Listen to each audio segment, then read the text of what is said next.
Close the doors of your mind. Close the gates of your mind. Close the gates of your palace, your ba'ith, your ohal, your tent, your ohel, your mishkan, your mikdash, your body, your temple, your vessel, the vessel that you dwell inside. And bring your mind to center. Bring your body to center. Bring your 12 cranial nerves, your 12 melon centers, your yod and your kaf and your regal to center. Bring your heart and your mind to center. Put away your past life. Put away your future plans. And place yourself in present. For today is a day of freedom. Today is a day that Yahuwah has given to us another shabath, that we may cease from our labors and our thought process and our own selfish self, that we may put ourselves in alignment with the one who sits in the highest shamayim above all Allahims, the one who sits above the 7 shamayim, the one who lays out and allows the dry land to appear, the one who allows us to walk on dry land and go to the other side, the one who allows the waters above and the waters below to be separated by the rakia, the one who allows the ruach to move upon the face of the ma'im and allows the ruach to flow, Yahuwah Allahim. So this yom, we acknowledge the one who made all the har of the earth, all of the nahar of the earth, all the rivers and streams, and all of the na'ar, all the children of the earth, all the sons and daughters of the earth, all the yalets of the earth, the one who allows those things to be birthed inside of a woman, the one who gives life and understanding to our inner man, our inner being, and allow our plans to be fulfilled, and it cancels our plans. He said the plans are canceled. For he said 6 days you labor and the 7th you rest. Why? Because all these are a part of canceling your plans, that you may understand what it's like to be in subjection to the one in the highest shamayim. For Yahuwah Allahim formed all creatures and all people, and he established the ends of the elots.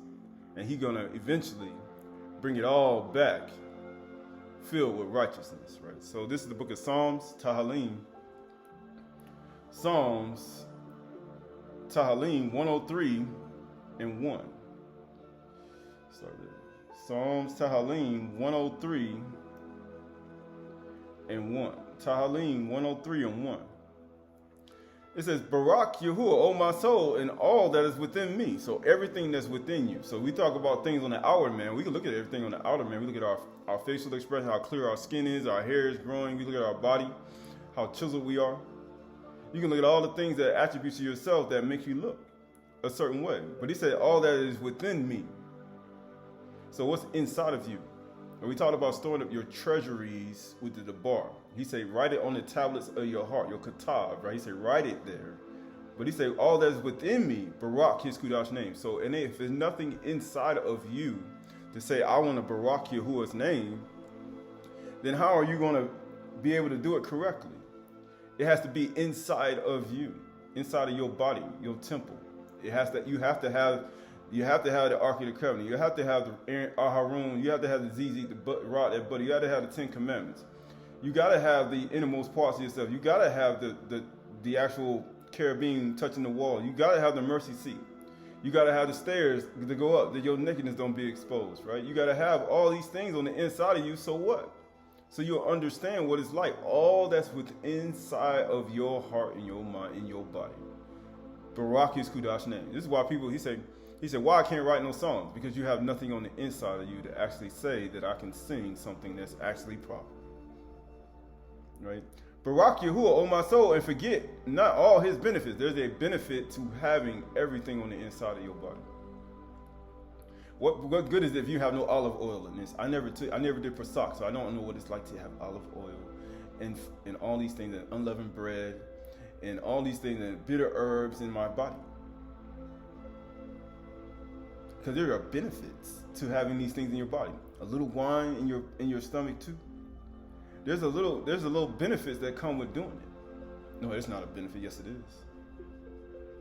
He said, forget not all his benefits. Who forgives all your iniquity? How are you going to forgive all your iniquity?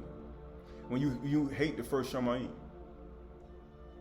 When you want to make war in the first Shamayim. As a matter of fact, we're getting ready to come up to Pesach, and 24 days of people getting ready to do what? Make war, and why they ain't got to do it for 23, 24 days. And they're going to say it. And you know what? It's going to be a revolving door. Get what it says. Who forgives all your iniquity, who heals all your diseases. There's a benefit to putting these things in your body. There's a benefit to having it inside of you. But guess what? Who redeems your life from the pit. So we talk about getting out of Sheol and crossing to the other side. And what do you have to do that? He said, you've come out of Sheol. He told Saphaniah, because you bowed to the ground and you said, Yahuwah, have mercy on me. You have prevailed and you have come out of Sheol. Right? Who crowns you with steadfast love and mercy. Oh, isn't that what he asked for? What good is having a crown when you ain't got no love and no mercy in your heart? I have a crown of life, but then I don't have no ahab like a code, like some of these other people, right? And you have no mercy. Remember how Dawid had that mercy at the end? Because he said, man, take his head off. He said, nah, I ain't gonna do that. And he ain't even have his crown no more. They took his crown. Matter of fact, they took his crown and they kicked him out. But guess what? Who satisfies you with good so that your youth is renewed like the eagles, like the Netzar. So your youth, let no man despise your youth. So how you gonna get your youth renewed? By repeating the very same thing you did last time. Because the first Shamayim to the seventh Shamayim, that's like a renewal of what? The covenant again. It's like you know how people renew their marriage vows? He said, I'm going to renew this thing again. Well, that's what Pesach is. That's what all the Akag Matzah is. It's like renewing it again, and you're repeating it all the way to this again. It's a yearly thing. And guess what? It renews you like the eagle. It makes you like young again, youth. They'll be like, oh man, I remember when we first met, right? It's called youth. I remember when I first heard your name, because I didn't know it at first. It's called, I remember. Ani Zakar. And you know what happens? Yahuwah works righteousness. And he said, what is that? Because it's a righteous thing to do that. And justice for all who are oppressed. He said, so what's the point of all this? Going to verse 12. Going to verse 11. Going to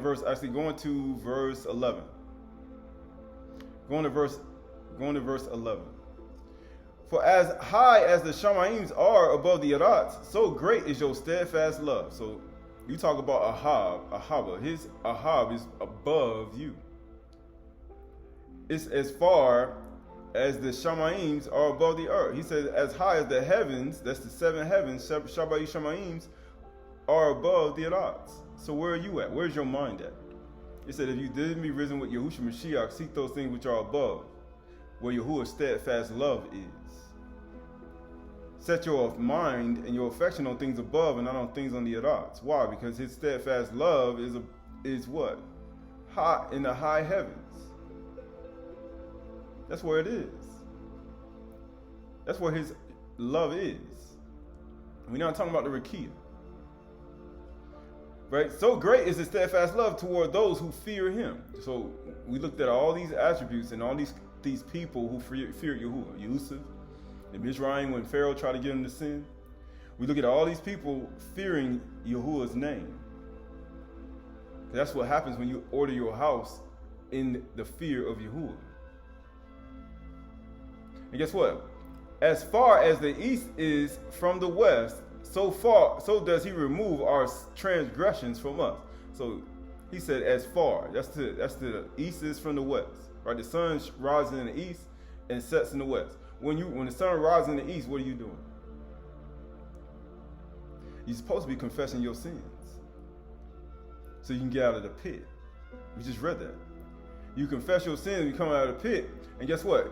You bow into the ground, and you come up. It's like the sun rising out of the east. And then when the evening time comes, it sets in the west, and you have an evening sacrifice. These are all the attributes of a Kahan. And in that evening sacrifice, what do? You confess your sins. You give a praise to Yahuwah for his abundant mercy and steadfast love, because you're seeking those things which are above and not on the earth. And you know what happens after that? Your transgressions, he said, as far as the east is from the west, so far does you remove our transgressions from us. How are you going to get your transgressions removed? Why do you think Yahushua is on totality from the 6th to the 9th hour? He made a darkness it was morning, and then he made an evening time at the 6th hour. he was showing you the pattern of a Kohanim, right? That's what he did in Matthew 27, Matthew Yahoo. And you know what he did after that? He said he removed the transgression from us by his blood, by his practice that he did on a day-to-day basis. And that's what happens to you when you do it on a day-to-day basis. You now put him on. But guess what? As a father shows compassion on his children, so which one are you? He says that a father shows compassion on his children, so Yahuwah shows compassion to those who fear him. So a father is supposed to have compassion on his children. He's supposed to. Especially if they start confessing their sins. And guess what it says? And it says, so Yahuwah shows compassion for those who fear him. This is what happens when you start to fear. Yadar Yahuwah. Yahweh Yahuwah. For he knows our frame. He made it. He knows our frame. He remembers that we are dust, and we should remember that too. And when you have Zakar, you say, I remember you are dust, then you understand your life. Verse 15, as for Adam, his days are like grass. He flourishes like a flower in the field, for the wind passes over it, and it is gone. And its place knows it no more. He said, he remembered that you are dust. Right, going to Bereshith, Genesis, chapter 2, and verse 1. Bereshith 2 and 1. Genesis 2 and 1. Thus the Shamayim, the Shabai Shamayim, the seven heavens, and the Arats were finished. Right? You know why Yahuwah had that? Because he said, seek those things which are above and not on the earth. Why? He made 7 heavens. He made Pasak, Kagmatza, Bakur, Kakshabur, Teruah, Kafar, and Kaksuka for you. How is you supposed to keep your thoughts on things above, on the highest Shamayim? I don't need to do that. Okay, then you'll be warned with Mikal again. And that's going to be a losing battle. Satan can't even prevail. How many times he prevailed? He got thrown down to the earth, a super being. And you know what people say? People made a clay of a lower nature than the Malachi themselves be like, want to fight against Yahuwah on his actual commandments. That makes no sense at all. You are a clay nature. And Satan being on a whole higher level than you, and you want to fight as a carnal being of the dust and say what you ain't going to do. And here's Satan getting cast down all the way to the earth from a super being, and you saying that you ain't going to do it. And you want to fight against Mikal. Yeah, and his Malachi. That makes a lot of sense. You go ahead and you do it. But that just makes sense, right, to a lot of people, right? Verse 2, and the 7th day, Elohim finished his work that he had done, right? That's what we should have done. That's why we think we're doing this right now. And guess what? And he rested on the Shabbat day from all his work that he had done. So what are we doing? We're following our Father. So that's all we're doing. We ain't doing nothing. Man, you're doing something spectacular, rocket science. No, I'm just doing what he did. That's what Yahuwah did. So I'll do what my Father did. And then when I confess my sin, you know what my Father do? My Father has compassion on those who fear him. Why? Because you're just following what he does. And guess what? So Elohim barak the Shabbat day and made it Kudash. Because on it, Elohim rested from all his works that he had done in creation. So the same thing he did with his Yad and his Kaf. Right? These are the generations of the Shamayims and the Arats when they were created. So Yahuwah made the Shamayims, the 7 heavens and the earth, right? So he formed it with his Yad and his Kaf. What you made with your Yad and your Kaf? Can you make the Shamayims in the earth with your Yad and your Kaf and your mind and your thoughts and how you think? You got people on earth trying to figure it out, and they still can't figure it out. And you got billions of people who done came to the earth trying to figure it out, and they still can't figure out just what one person did. And then here you go, I figured it out. So you think your artificial intelligence is gonna figure out all that what Yahuwah did? That little artificial intelligence ain't nothing. That ain't nothing but a little speck of dust in the actual understanding of who Yahuwah is. It's nothing but a speck of dust. It's a speck of digital components of an algorithm that was actually created by him anyway. He created it. So the creator made it. Man didn't make it. Because that's what he does. He allows these things to make place. Who allows these things to take place? Who allows these things to be formed and shaped? Who allows them to be created? If he doesn't speak it, it doesn't happen. He said, okay, I'll give it some time. It'll be temporary, but at the same time, it'll just be here. And you know what people do? They be afraid of it. They say, what's the difference being afraid of that? And then you ain't never seen Goliath before. You ain't see the children of Anak before. You ain't never seen the Nephilim. You ain't never even seen some Jaza Osbaal. You don't even know what they look like. You don't know how they operated. You don't know how the world was. Matter of fact, people still trying to figure out buildings and things underneath the earth and trying to dig things up and trying to figure things out. You don't even know what it looked like.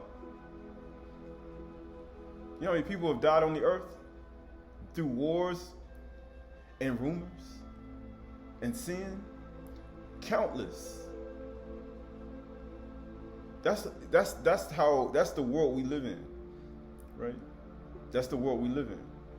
Granted, you can upload as many things you want, but at the same time, I assure you, Yahuwah's understanding, his infinite understanding, is greater than that. But there we go. These are a generation of the Shamaim in the earth, and when they were created, in the day that Yahuwah Elohim made the earth and the Shamaim, when no bush was on the field, was yet in the land, and no small plant in the field had yet sprung up. Right, going to verse 7. Then Yahuwah Elohim formed Adam of the dust of the ground. So Yahuwah, remember you were dust. He already know our form. He remembers everything we've done. He said, all right, I know your form. I already made it. So you're going to tell me I don't know what I did? I made it. I created it. I remember what you are. He formed man from the dust of the ground, the Adama, and breathed into his nostrils the breath of life, the Neshama. And man became a living creature. And Yahuwah Elohim planted a Gan in Eden. So he planted a Satur, a Gan in Eden, right? In the east. And there he put the man, Adam, he had formed. So he put him there. So who are you to say what Yahuwah making? I made him, I put him in the Gan, and I placed him there. So therefore, anything outside of that, this was his function from the beginning. It always has been his function. And it always will be his function. Right? Going back to Psalms 103, Tahalim, Psalms 103. Psalms Tahalim 103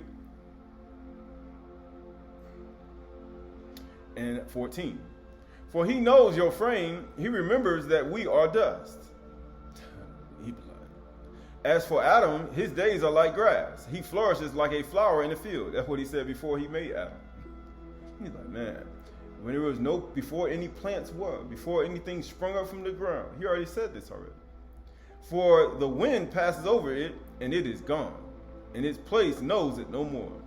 But your steadfast love, O Yahuwah, is from everlasting to everlasting on those who fear him, and his righteousness into children's children. To those who keep his berith, his covenant, and remember to do his commandments. That's all we do. Why do you think Bereshit, he said, these are the generations of Shamaim in the earth. These are when Yahuwah finished the Shamaim in the earth, and he rested the Shabbat day. So, Yahuwah did it. Adam wasn't created yet, so that means we ain't got to do it. But he already was doing it before Adam came in, so he had to be in subjection to his father and whatever his father did. So when he was created, when the child came out the womb, the parents should have already had the Shabbat already ongoing. They're like, man, we already been doing it. Child come in, this is what we do. That's how it is. This is how we operate. What's the point in birthing a child into the world in chaos and not following Yahuwah? That makes no sense. You know what's going to happen to you? You know what's going to happen to your next children's children? When they come in, they're going to be like, who is Yahuwah that I should obey him? And then you're going to know what's going to happen after that? Chaos. More chaos. More and more chaos. Right? And guess what? To those, verse 14, to those who keep his berith and remember to do his commandments, Yahuwah has established his throne in the Shamaim. So his thrones are in the Shabbat Shamaim. So that's where it's at. It's not on earth. It's not on earth. And his kingdom rules over all. His kingdom ain't on earth. His kingdom above you.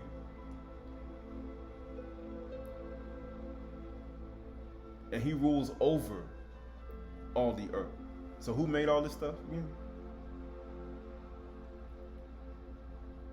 Right? Barak Yahuwah, oh, his Malakim. Oh, here we go. Something greater in power than you. And then here we go. You know what Satan say? I ain't Baraking Yahuwah. You know why he don't do it in the first Shamaim? You know why he got cast out? Barak Yahuwah, oh, his Malakim. That's why he got cast out. Because he wouldn't do it. He's like, get out. Get out. You want to fight Mikal? Get out. You mighty ones who do his word, obeying the voice of his word. Barak be Yahuwah, all his hosts, his ministers who do his will. Barak Yahuwah, all his works in all the places of his dominion. So, you know, Yahuwah's dominion. If I ascend in the Shamaim, you there. If I build my bed in Sheol, you there. You can get me out too if I confess my sins, and you can bring me out too. It's like he did other people. And you bring me to the other side, allow me to cross over to the other side. If I build my bed in the uttermost parts of the sea, there your Ruach will be there too. So it don't matter where you are. Barak Yahuwah, oh my soul, and you know your Nafash, because your Nafash know him very well. For all that's within you, not outwardly, all that's inside of you, Barak his Kudash name. Right? Right? Because you can have nothing on the outside. We won't get out of that, but this is the book of Mashali Proverbs 14, 12 through 16. Mashali Proverbs 14, 12 through 16. There is a way that seems right to a man or woman, Adam, but the end is the way of death, because for the wages of sin is death, right? Because that's how he said it is the way of death. People say there are sins that lead to death. I assure you, you don't want to pray for that, because there ain't no way you can pray for it. It leads to death according to the law, the Torah. It says you should die, but then he's like, there is a way that seems right to a man or woman, but the end is the way of death. That's what the end of your life gonna be. It's a second death, right? Even in laughter, the heart may ache, and the end of joy may be grief. Because you're walking in your own way, and it's the ways of death, and even when you laugh, your heart aches. Because you're still walking not in the bar that Yahuwah gave. And therefore, the end of joy may be grief. He said, after you finish getting your little fake joy you got, there's going to be grief on the inside. Why? Because it's not real genuine joy and laughter. You know how I said laughter and joy? Like, you ever had a good laugh before? You ever laugh when your heart ached at the same time? Verse 14, the backslider in heart will be filled with the fruits of his way. So, you know, I talked about every herb yielding seed going to be for you and for the animals, for the food, right? But the backslider in his heart will be filled with the fruits of his way. So you're going to eat whatever is planted in your life. You reap what you sow. That's what people say all the time. You reap what you sow. That's the fruits of your ways. It's all rotten fruit. If you getting evil, it's all rotten fruit. And a good man, Adam, a good man will be filled with the fruits of his way. So either whether you're good, whether you're evil, or you're a good man, you'll be filled with the fruits of your ways. So it doesn't matter either way it goes, you still going to fulfill this. This is Bereshit chapter 1. Genesis chapter 1, he said, how the scripture going to be fulfilled? It's going to be fulfilled whether people like it or not. It's still going to be fulfilled. Because he made Adam a certain way. And he's not changing it. Bereshit 1:27. So Elohim created man, Adam, in his own image and likeness. In his own image, in the image of Elohim created him. Males, Zakar, and female, he created them. Right? Zakar Nakabah. So there is a way that seems right to a man or woman, but the end thereof is the ways of death. And guess what you're going to eat? If you are evil, a backslider, or you good.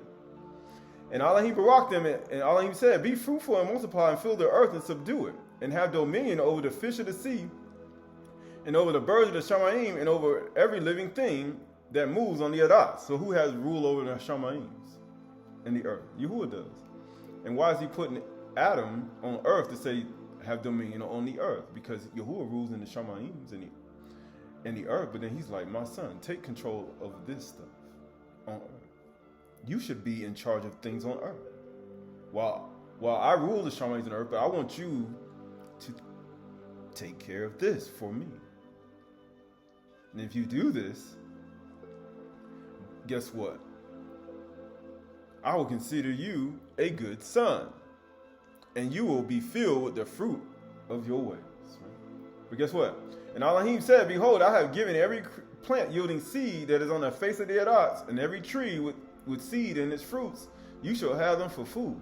And every beast of the earth, and every bird of the Shamayims, and everything that creeps on the Adas, everything that has the breath of life, I have given every green plant for food, and it was so. So, going back to verse 14, monthly Proverbs 14:14. The backslider in heart will be filled with the fruit of his ways, and a good man will be filled with the fruits of his ways. Why? Because he said, I've given you for food. So, whatever you fill your body with, whether it's good, if it's good, you're going to eat the fruit of that.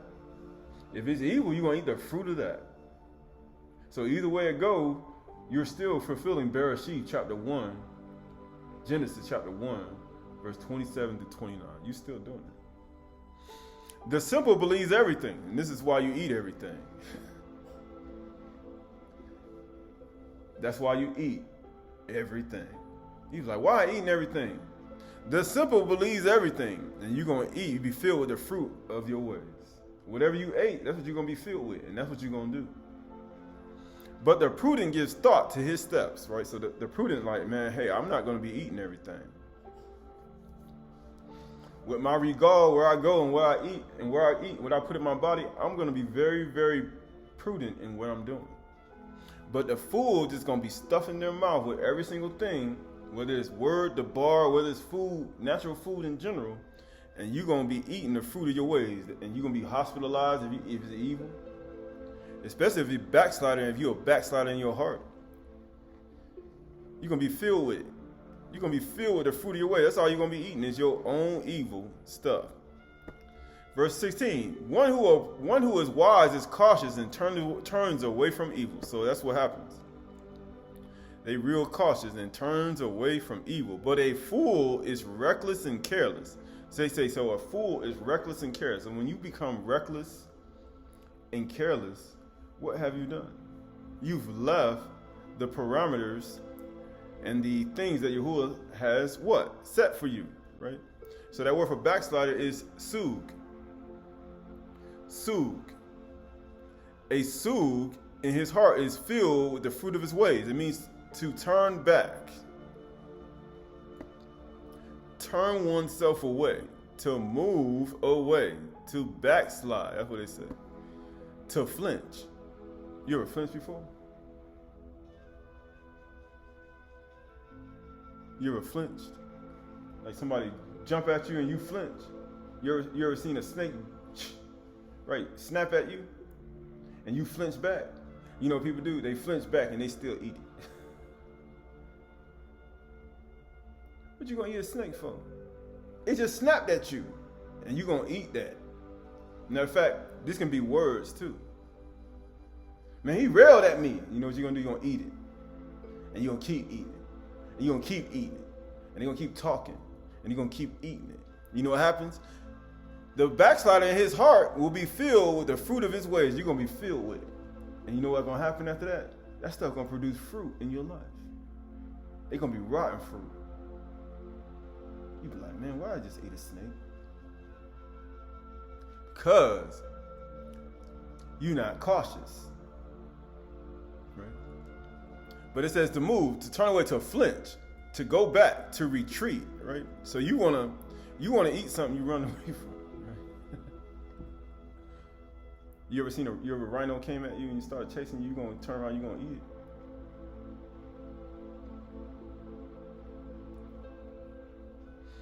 But it says to turn away, to backslide, right? To be driven, right? So these are all a backslider, right? Right. So that word for reckless, one who is cautious. We'll go to verse 16. One who is wise is cautious and turns away from evil, but a fool is reckless. He said, "What do you mean reckless? A fool?" Because a good person gonna eat the fruit of their ways, but he said a fool is reckless. What do you mean reckless? That word for reckless is a bar. A fool, a conceal is a bar.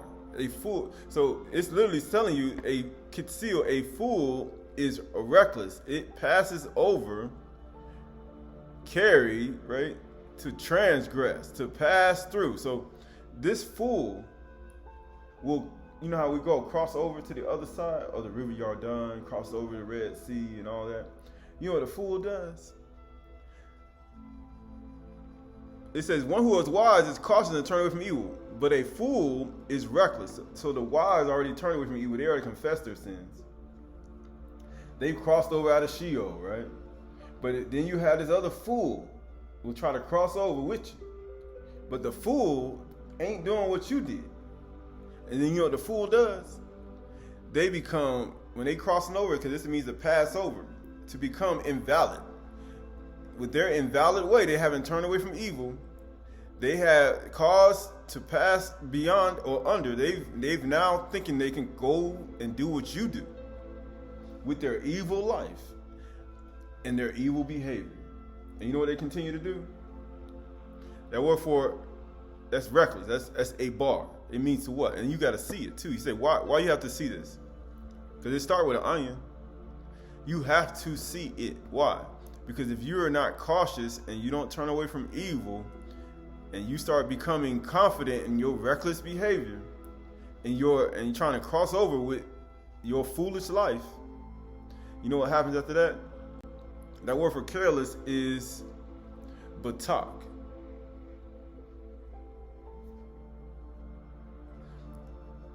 You will trust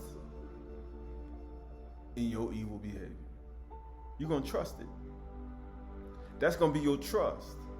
It means to be safe, to trust. Because you don't think that your ways are evil, and you're trying to cross over with your evil behavior, and you're going to trust that is the very thing that's going to allow you to, and you know what you're going to do? Because when you're confident and Yahuwah lets you over to the other side with your evil behavior, you know what you're going to do? You're going to be so confident in that evil behavior, you be like, Yahuwah, this must be the right behavior I should have. And then you know what happens after that? Put confidence. That's going to be your confidence. Your confidence is going to be your evil behavior. And you know what's going to happen after that? You're going to be confident and sure and make to trust. You're going to trust it all the way through. You're going to feel secure in it too. It's going to feel great. Because you know why? What happens after that? When you start to have that evil behavior and you don't turn away from evil, you're going to eat the fruit of your own way. Matter of fact, you're going to be filling other people with your evil. And you know what happens after that? The word, when you look at reckless, right? So people say reckless. So you look at reckless driving. Reckless driving is a serious traffic offense and criminal charge involving willful and wanting disregard for the safety of persons or property. So you'll carry that stuff to the other side. You think you crossed over and you bring that evil behavior, and then you'll start being reckless, or you say confident in your behavior, in your evil ways. You be confident in it. And then guess what happens? You won't care, you have disregard for the safety of persons or property. You won't even care. Reckless driving. It is often classified as a misdemeanor, resulting in fines. He said, you got payments. Why? Because you done brought that evil stuff on the other side of the Red Sea, on the other side of Jordan. You done crossed over like a bar, like what Abraham, right? That's what his father. He crossed Eber, you crossed over to the other side, and you brought your evil stuff with you. You brought it with you. And he said, what? You brought your baggage. When you should have been cautious and turn away from evil. Instead, before you crossed over, you should have already confessed. You should have already brought yourself out of Sheol and crossed over, but then you didn't confess it. So then now, it's over here on the other side. You be like, where did this come from? You be like. And then you be wondering why. Why get fines? And you know what else it means? License suspension. You know, a lot of people need to have a license suspended. He said, man, I drive real slow. I never had a speeding ticket. But you've been reckless in your evil behavior and your tongue. It says, and potential jail time. Here we go. This is what happens when you do things in a reckless manner. Right? We're using it as an example, but think about how Yusuf was a manager of the house and they still threw him in prison, right? But he wasn't reckless though. He cared about the husband and his reputation. He even tried to get the woman to stop, but still, reckless behavior, right? Common behaviors include excessive speeding. He said excessive. Man, you doing some real crazy speeding. Man, you almost flipped the car over. He's like, man, what's going on? Man, excessive. Like, you know how excessive? He say improper passings. Man, you doing this a lot of improper passings. Like, man, you done drove down the road, but then you done went over here. And he's like, man, what did you do that for? He's like, racing, right? You know how people say aggressive maneuvering. That's what people do today. Man, you real aggressive on the highway, ain't you? You real aggressive, ain't you? You know, I say aggressive greed. You know, I say aggressive greed. Man, you real aggressive. Them aggressive words you got. I mean, you really trying to start a fight, ain't you? A quarrel? You really trying to create something, right? Ain't you? You really want some road rage, don't you? Because that's what's going to happen, right? Because when you don't, remember, these are all a part of it. Because when you start disregarding the safety and a person's safety of a person's own property, then you're not really a good manager that Yahuwah wants. He's like, you're not really a good manager, ain't you? Amazingly, in the world, they do what they do. They do a background check, right? You ever had any speeding tickets in your life? You had any traffic fines? You ever had your license suspended? How many points you got? Notice how they do all of these things, and you be like, Yahuwah do the same thing, just in a different way. He looks at it as the same thing. So you're not really cautious and turn away from evil. So you brought that stuff with you. And I told you to get rid of it. And you brought it with you. So then now it's causing problems to the people on the other side. It's causing a lot of problems. He said, I thought I crossed over in peace and tranquility. Matter of fact, I thought I crossed over. He said, no, you didn't. But these are all a part of this transformation, right? This Philippians 2, 1 through 11. So if there is any encouragement in Mashiach, any comfort from love, any participation in the Ruach, any affection and sympathy, complete my joy by being in the same mind. We just talked about joy. Why? Because you ever had joy with grief? Joy with heartache? He says, complete my joy by being in the same mind, having the same love, being filled in full accord in one mind. Why? Because you don't have disregard for the safety and care of others, right? You ain't got no speeding ticket.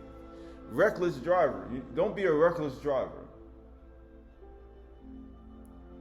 Do nothing from selfish ambitions or conceit, but in humility count others more significant than others, yourselves. Let each one of you look not only to his own interests, but also on the interests of others. You cannot be a reckless driver. He said, man, you brought that with you? Man, you really don't care, do you? You don't care about nobody. You know what else he says? Have this mind among yourselves, which is yours in Mashiach Yahushua, who though he was in the form of Elohim, did not count equality with Yahuwah a thing to be grasped. Because he told Adam to be what? Have dominion over the fish, the sea, fowls, every creeping thing, all the earth. The God removes the behemoth and the oath on the earth. And guess what? But emptied himself by taking on the form of a Ibad, a servant, being born in the likeness of men. Because Yahuwah know our flesh. He know we only dust. He knew we were only dust. He already knew our form and shape. Why do you think he said he did it? And being found in human form, he know our form and shape, male and female. There is a way that seems right unto a man or woman, but the end thereof is the way of death. And he humbled himself by becoming obedient to the point of death, even the death of totality. And that's what we got to do. You got to be obedient till you die. But guess what happens? Therefore, Yahuwah has highly exalted him. So you want to be, he said what? And bestowed upon him a name that is above every name. You know why? Because he did everything his father said. So that at the name of Yahusha, every knee should bow in the Shamayims and on earth. Why? Because Yahuwah rules in the 7 Shamayims, and then you on the earth. And guess what? You're on earth. And guess what? And under the earth. That's in Sheol. That's where he brought people out of, those who confess their sins, and I bring you out of Sheol. And every tongue confess. How you going to get out of the pit? How are you going to get out of the pit? That Yahushua Mashiach is master to the Kabbalah of Yahuwah, the Father. Because he that has seen the Son has seen the Father. People say, nah. Okay. But that's a part of it. That's all a part of it. Because this is all a part of it, right? All right, so this is the book of, this is the book of 2 Samuel. Actually, yeah. 2 Samuel chapter 20 and verse 1. 2 Samuel, Ba'is Shamuel. 2 Samuel, Shamuel. 2 Samuel, Shani Shamuel 20 and 1. Shani Shamuel 20 and 1. It says, now there happened to be there a worthless man. Like you talk about the Balial, right? You talk about, that's the same thing with in the ball, right? We talked about managers, right? So look at these things in a way on how you live your life. Right? Whose name was Sheba, the son of Bichri, a Benjamin. Notice how all these Benjamite people say, what? Man, there's a lot of stuff there's a lot of things you don't know. But I'm gonna talk about it. But yeah, it's a lot of things you know. There's a reason why the last son, people don't know, there's a reason why the last son had a lot of problems. There's a reason why the last son had a lot of problems. Right? There's a reason why. Right? People don't know. And blew the teruah and said, we have no portion in Dawid. He said, man, we have no portion. You know what he just said? You know what he just said? He said, I just lead the first Shamayim. You know how it says, you know how Satan got cast out? He said, I ain't doing that Pasak no more. I ain't doing that Kog Masa no more. I ain't doing that Kog Shabur no more. I ain't doing that jump. I ain't doing that Teruah. I ain't doing that Kafar. And I ain't doing that Kog Sukkah. I ain't doing it. I don't got to do that. Grayson, Khan and Amath has destroyed the law, right? The Torah, right? And everything, right? What portion have we in Dawid? He blew the teruah and said that. Maybe he was real loud. You know how I say, you know how people are loud and wrong? But he real loud and he wrong. He blew that teruah. Right? There's a lot of people that do that today. Cry loud, spare not, lift your voice like a teruah. They doing it, but they sure ain't trying to do the other stuff. We have no inheritance in the son of Jeshai. Every man to his tents, O Yasharal. You know what they say? We ain't got to do that. Every man to his tent. You know that he ain't. You know how what your code was? We talked about it. Your code was a quiet man, dwelling in tents. Was he not? This man was loud, and every man to his tent. Yasharal, exactly. Because he's supposed to be like him, right? So all the men of Yasharal withdrew from Dawid and followed Sheba, the son of Bichri, because people they like that masculine voice, right? Right? They like that. Because that brings people don't know. That's the stuff that draw people. It do. But the men of Yehuda followed their king steadfastly from Yarden to Jerusalem. Why? When you start looking at Yahushua Mashiach, you say, why was Yahushua a quiet man dwelling in tents? And why are people following him everywhere he goes? Why are they following that Malak? Right? You know what it says? And Dawid came to his house at Jerusalem, right? And the king took the 10 concubines which he had left to care for the house and put them in the house under guard and provided for them. You know, the 10 concubines that got defiled by Absalom in front of Yasharal. The man with cursing was defending Absalom and Anaphel. Dawid still took care of the women that he defiled. And he put them under guard and provided for them. And he provided for them. But did not go in to them, because he said he ain't go nowhere near. So they were shut up until the day of their death, living as if in widowhood. You see what can happen to a woman when she get defiled in her house by another man, and she married, and she with somebody, and she in his house, a man's house. You know what happens? You lose all rights, because they were still his concubines that took care of his house. But it was just the fact that they got defiled. This is why it's dangerous, right? This is why it's dangerous. Right? People say, yeah, it is dangerous. Then the king said to Amasa, call the men of Yehuda together to me within 3 days, and be here yourself. So Amasa went and summoned Yehuda, but he delayed beyond the set time that had been appointed him. Right? He delayed it. And Dawid said to Abishai, now Sheba, the son of Bichri, will do us more harm than Absalom. So he looking like, Absalom, I don't put my 10 concubines.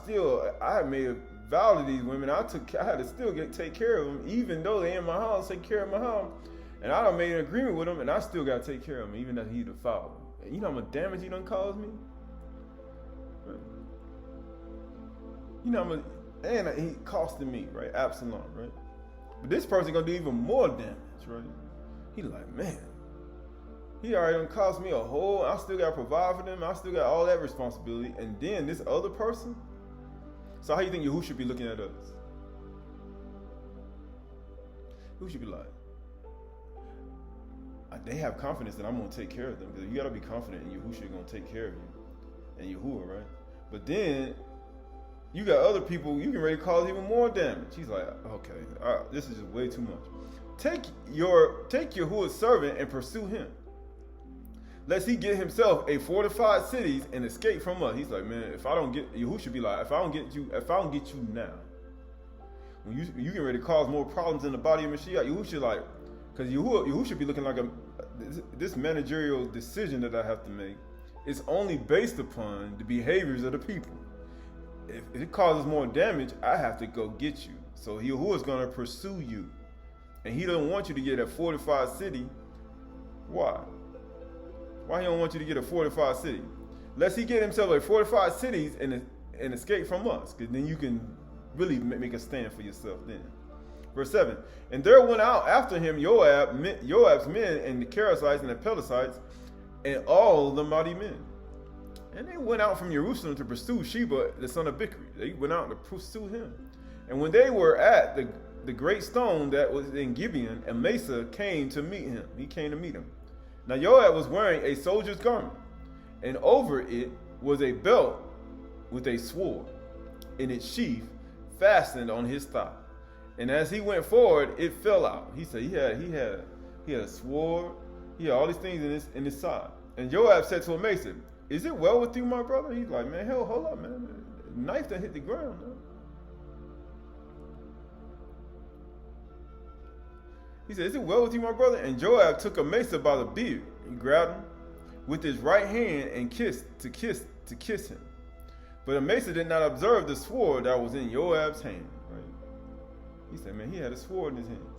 So Joab struck him with it in the stomach and spilled his entrails to the ground without striking a second blow, and he died. He's like, he killed him.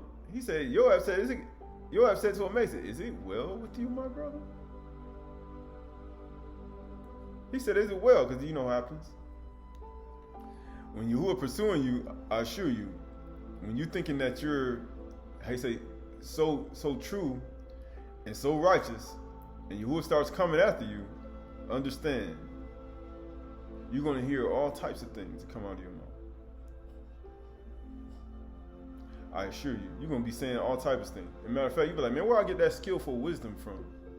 Where I get all this skillful understanding from? Because Yahushua, he's trying to get things away out of Yasharal, right? And he says, is it well with you, my brother? And Joab took Ayshr by the beard in the right hand and to kiss him, but Ayshr did not observe the sword that was in Joab's hand. So Joab struck him with it in the stomach and spilled his entrails to the ground without striking a second blow, and he died. And Joab and Abishai, his brother, pursued Sheba, the son of Bichri. And one of Joab's young men took his stand by Ayshr and said, whosoever favors Joab and whoever is for Dawid, let him follow Joab. And Ayshr lay wallowing in his blood in the highway. He said, are you for Yahusha? Or are you for Sheba? Shabath. Right? It all depends. And Ayshr was wallowing in his blood on the highway. And anyone who came by seeing him stopped. And when the man saw that all the people stopped, he carried Ayshr out of the highway into the field and threw a garment over him. And when he was taken out of the highway, all the people went after Joab to pursue Sheba, the son of Bichri. Because everybody's still pursuing him, right? Because he blew the teruah, right? And Sheba passed through all the tribes of Yasharal. And he did. He passed through all of them. To Abel, to Beth Makkah, and all the Bichrites, and assembled and followed him in. And all the men who were with Joab came and besieged him in Abel and Beth Makkah. And they cast up a mound against the city, and they stood up against the rampart, and they were battering the wall to throw it down. Right. Notice all these things happening. Right? And you have all these things taking place, and they battering the wall, they hitting the wall, and they all trying to knock the wall down. They done killed somebody already. They already did. They killed Ayshr right in the middle of the street. He said, already, they already killed somebody else. Dawid's like, man, this person get ready to cause damage. Right? And guess what happened? Then a wise woman called from the city. So you had a wise woman calling from a city. This is what you need to understand. She says, listen, tell Joab to come here that I may speak to you. Right? So you see a woman inside of a city, and y'all beating on the door, bashing the door, knocking, you know how you knock on the door real hard, boom, boom, boom, boom, boom, boom, right? And the woman was inside. She was a wise woman. She said, why are y'all making all this noise, right? Tell Joab to come here that I may speak to you. And he came near her. And the woman said, are you Joab? Because everybody don't know who you are. And he answered, I am. Then she said to him, listen to the words of your servant. He's like, because everybody, he said, I'm your abad, I'm your servant. What happens after that? And he answered, I am listening, right? So he ain't say, I ain't listening to you, woman. Shut your mouth. You know how it is. Shut your mouth, woman. No. Then she said, they used to say in former times, right? Let them but ask at above, so they settle a matter. Right? Notice how this wise woman is trying to settle a matter. Right? Because sometimes you be manager of a house or a whatever you may be, and you may just be a servant, but at the same time, inside of that house, this woman was in the house, and she was a part of this manager role, and she's managing a situation with wise words. Verse 19, I am one of those who are a peaceable and faithful in Yasharah. She's like, here are my credentials. I am one of those who are peaceful. She has shalom. And faithful in Yasharah. Why? These are all the fruits of the Ruach. These are all the fruits of the Ruach. You know, kindness, ahab, simcha, joy, peace, patience, faithfulness, gentleness, self-control. You seek to destroy a city that is a mother in Yasharah, right? So he's like, you want to destroy a city that's a mother in Yasharah. These are all the things that you have to look at when you're trying to destroy things in your life. You have to look at it in this way.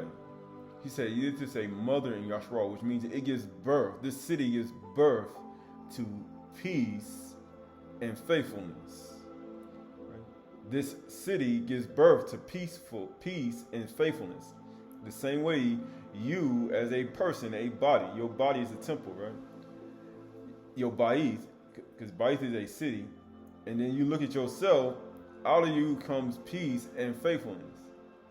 And if somebody does have that inside of them, why are you trying to destroy that? Right. Why will you swallow up the heritage of Yahuwah? This is what you're going to do. You're going to swallow them up. You know how you eat, you know how people eat animals, and eat flesh, or eat and swallow up Yahuwah's people like bread? You're going to swallow that person up. You're literally going to consume that person. And you're going to bite and devour that person. And you're going to consume that person. Why? Because this is all a part of it. Right? This is the book of... Yeah. This is the book of James.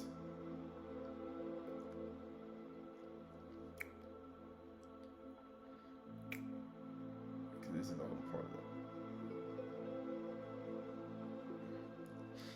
that. I see go to the book of Hebrews. Hebrews chapter 10 and verse 26. Hebrews chapter 10 verse 26. Hebrews 10 verse 26. For if we go on sinning deliberately after receiving the knowledge of the truth, there no longer remains a sacrifice for sins, right? But a fearful expectation of judgment, and a fury of fire that will consume the adversaries. It's going to consume you.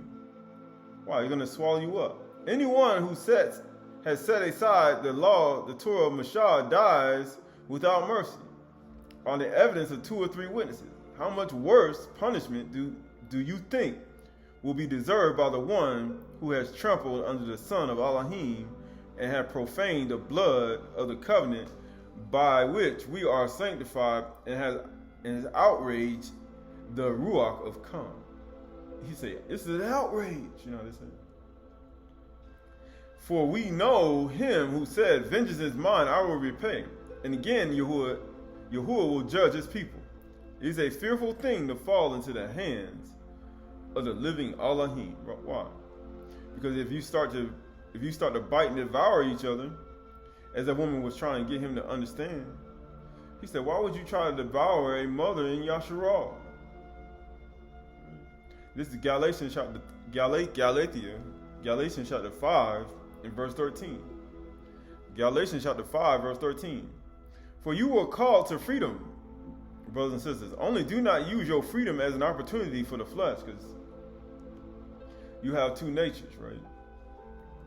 Because you know your freedom, you know how you can get to the point where I'm free, and you start to do other things, and your flesh started to take over. Because you know, in your freedom before, you used to do behaviors when you thought you were free. And then that freedom would turn into something else. It says, because you can't just do what you want. You can't just say what you want. You can't just operate and think you can still carry what you used to have. You can't. Only do not use your freedom as an opportunity for the flesh, but through love serve one another. That's all you got to do.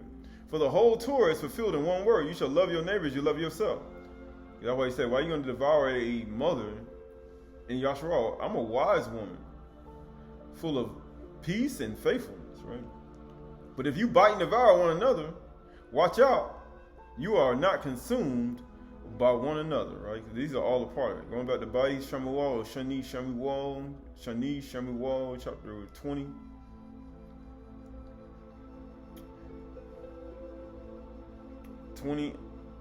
And 19. She says, I am one of those who are peaceable and faithful in Yasharal. You seek to destroy a city that is a mother in Yasharal. Why will you swallow up the heritage of Yahuwah? Why are you going to bite and devour us? Joab answered, far be it from me.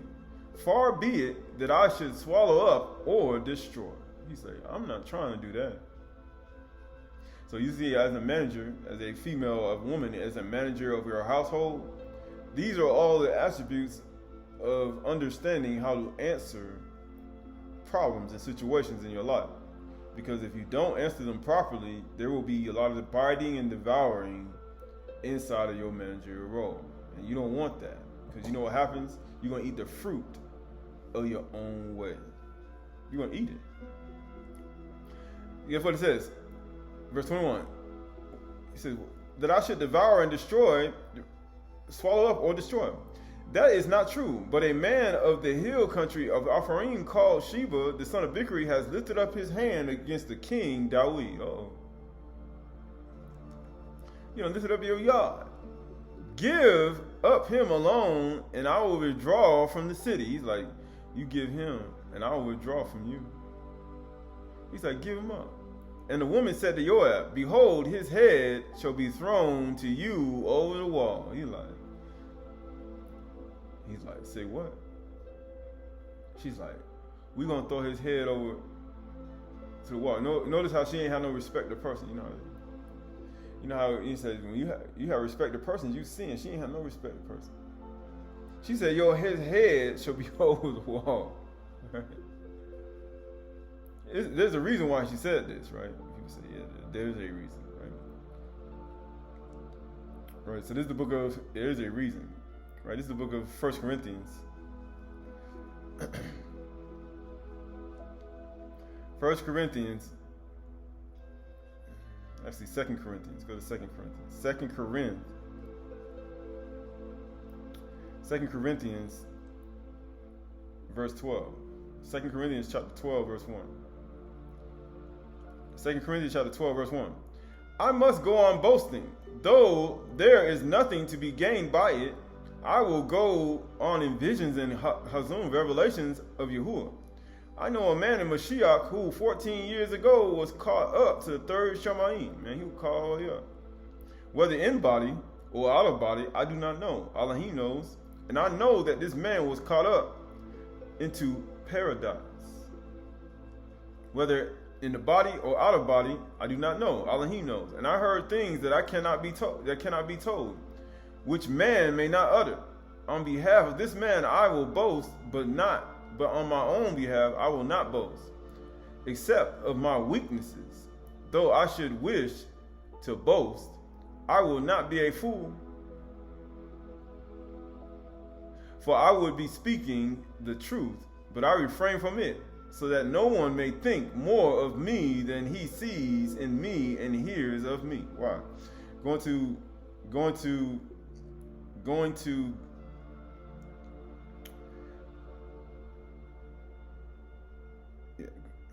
the book of Hebrews, Hebrews. Actually, go to 1 Timothy. 1 Timothy chapter 6 and verse 1 Timothy chapter 6 verse 14. 1 Timothy chapter 6 verse 14. To keep the commandments unstained, free from reproach until the appearing of the Master Yahushua Mashiach, which he will display at the proper time, he who is Barak and only sovereign, the King of kings and Master of masters, who alone has immortality who dwells in unapproachable light, whom no one has ever seen or can see. To him be the honor and eternal dominion. Amen. He says, so why would a woman say he reproached the king and she ain't have no respect of persons, right? Because he was son of Bikri, right? Everybody was following him too. You know, all the people of Yasharal were following him too. He was blowing the teruah. We have no portion, every man to his tent, and everybody was following him too. And he went throughout every city in Yasharal. But when he got there and he said, man, he done lifted up his yard against the king.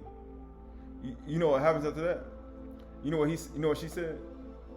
Right, so this is the book of Ephesians. Okay, there's a reason why she said that. I think that's it.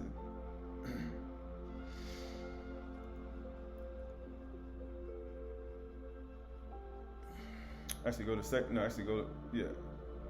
to Ephesians chapter 3 and verse 1. Ephesians chapter 3 verse 1. Ephesians chapter 3 verse 1. It says, for this reason I shall a prisoner of Mashiach on behalf of you Goim, assuming that you have heard of the stewardship of Elohim, the kind that was given to me to you, how the mystery was made known to me by revelation. As I have written briefly, when you read this, you can perceive my insight into the mystery of Mashiach, which was not made known to the sons of Adam in those other generations, as it has been revealed to the Kedash Shalakim and the Nabi'im by the Ruach. This mystery is that the Goim are fellow heirs and members of the same body, and partakers of the promise of Mashiach Yahusha through the truth.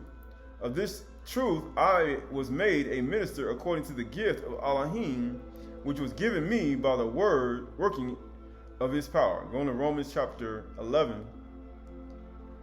Romans chapter 11 verse 21. Let's go to Romans chapter 11 verse 20. Actually, Romans chapter 11 verse 18. Romans chapter 11 verse 18. Do not be arrogant toward the branches. If you are, remember it is not you who support the root, but the root that supports you. Because, you know, the Goim now get the inheritance, but they don't understand where the root comes from. Just like today, the Goim don't understand where the root of this whole thing comes from. It comes from the 12 tribes. 12 tribes of Yasharal. It comes from, you know, the people that people despise, and it was written down in your manuscript when you're in the period for the 12 tribes. The root comes from the 12 tribes of Yasharal. That's where the root comes from.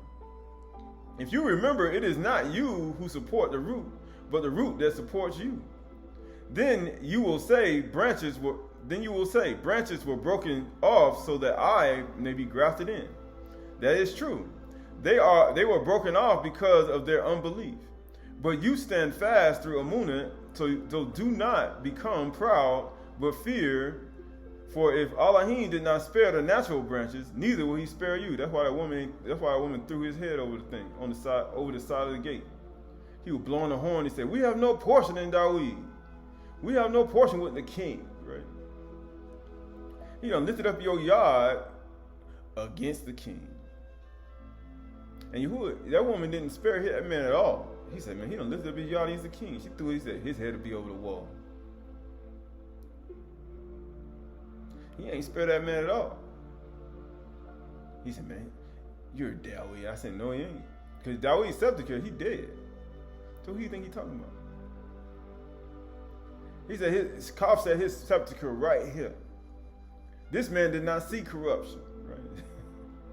He says, no, then the kindness and severity of Elohim. So you should be thinking like, man, everything's great.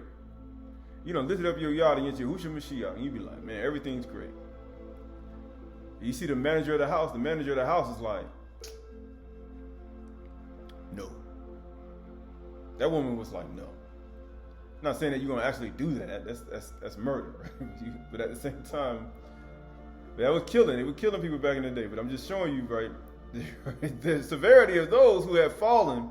It says, note that the kindness and severity of Elohim, severity toward those who have fallen, but Elohim's kindness to you, provided you continue in his kindness, right? It's kindness for him to allow you even be grafted in with the roots. with the 12 shalakim, 12 shalakim.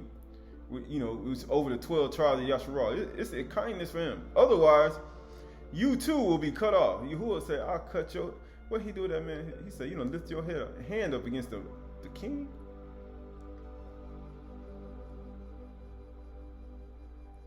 And even they, if they do not continue in their unbelief, will be grafted in, for Elohim has power to graft them in again.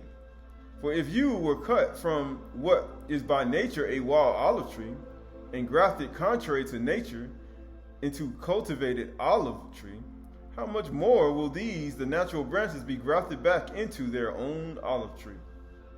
Why? Because it's all a part of it.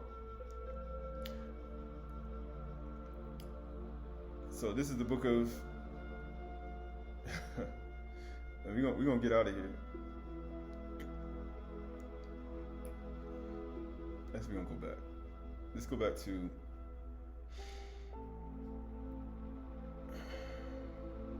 Let's go back to Samuel. 2 Samuel.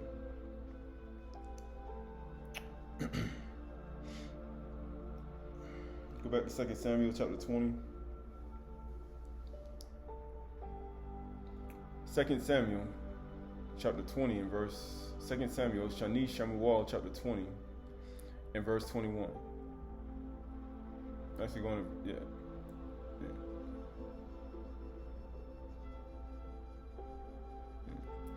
Going to verse 20. 2 Samuel chapter 20, verse 20. So Joab answered, far be it from me, far be it that I should swallow up and destroy.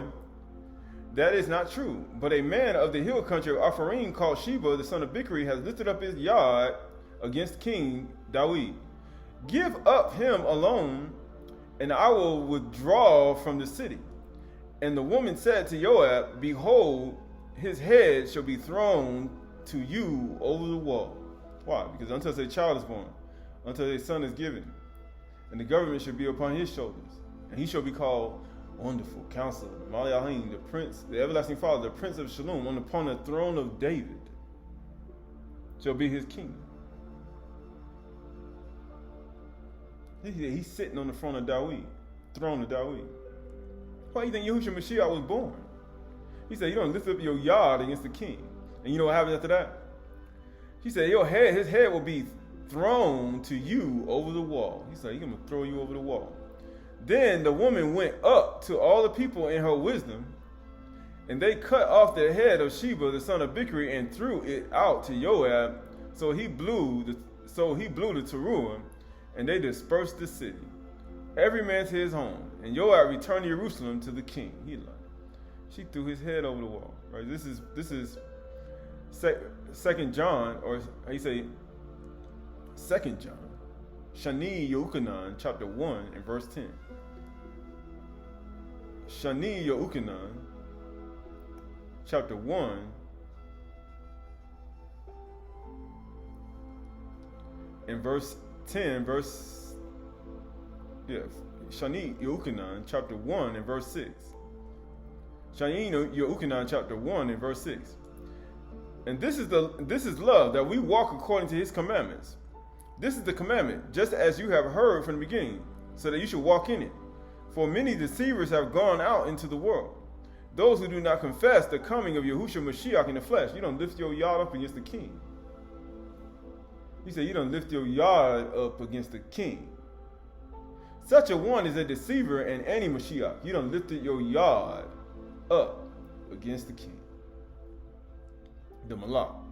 Watch yourselves so that you may not lose what we have worked for, but may win a full reward. Everyone who goes on ahead and does not abide in the teachings of Mashiach does not have Elohim. Whosoever abides in the teaching has both the Father and the Son. If anyone comes to you and does not bring this teaching, do not receive him into your house. Where did man went? Where that man went? The son of Bichri ran into her house, inside of there, and she was in the house where she was in subjection to other people, but she did by her wisdom. He said, a man came in. He said, do not receive them into your house or give him any greeting. Far be it from you. We not trying to do anything. We just, this person, he said he lifted up his yard against the king, against the Malak, against Yahushua Mashiach. Give him any greeting, for whosoever greets him takes part in his wicked works. Oh, his head will be over the wall.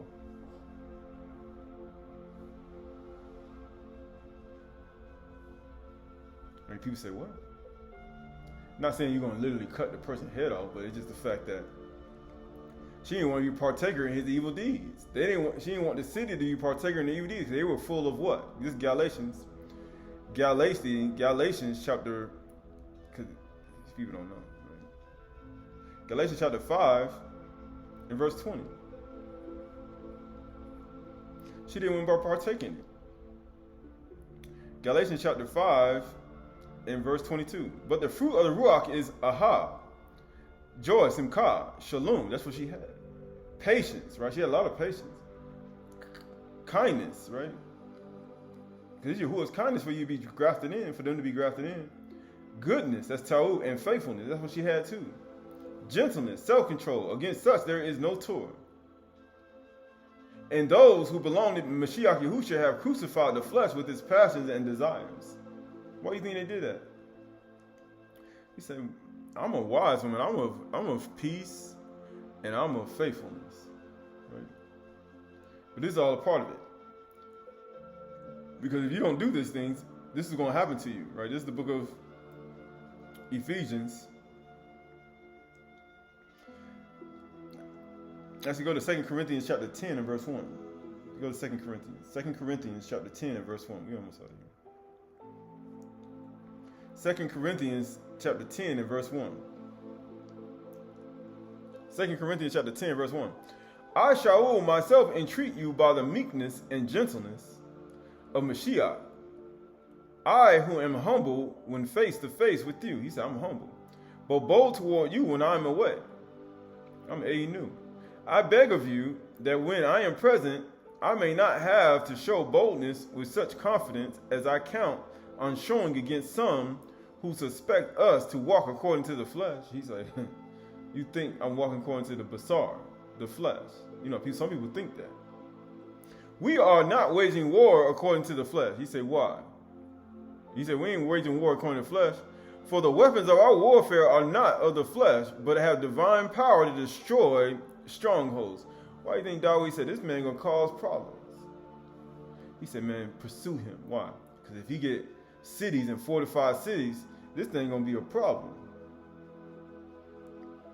Because, it's a stronghold. A place, he said, man, if he gets cities, he got a horn, he going throughout Yasharal, he doing all that stuff. He get a city and fortified, he start getting people. He said, man, you know what this person gonna do? He gonna cause more damage. So we gotta stop him. He said, don't even receive him in your house, don't even give him no shalom. Why? Because if you do, you partaker. We destroy arguments and every lofty opinion raised against the knowledge of Elohim, and take every thought captive to obey Mashiach. This man lifted up his yard against Yahushua Mashiach, being ready to punish every disobedience.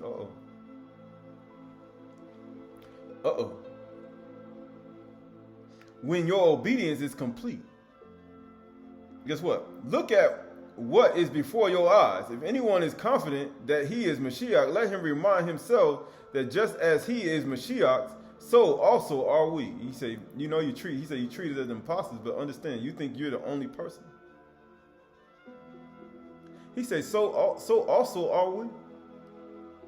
For even if I boast a little too much of my authority, which Yahuwah gave for building you up and not for destroying you, the very same thing, when you look at that whole attribute, he said you're going to cause more damage.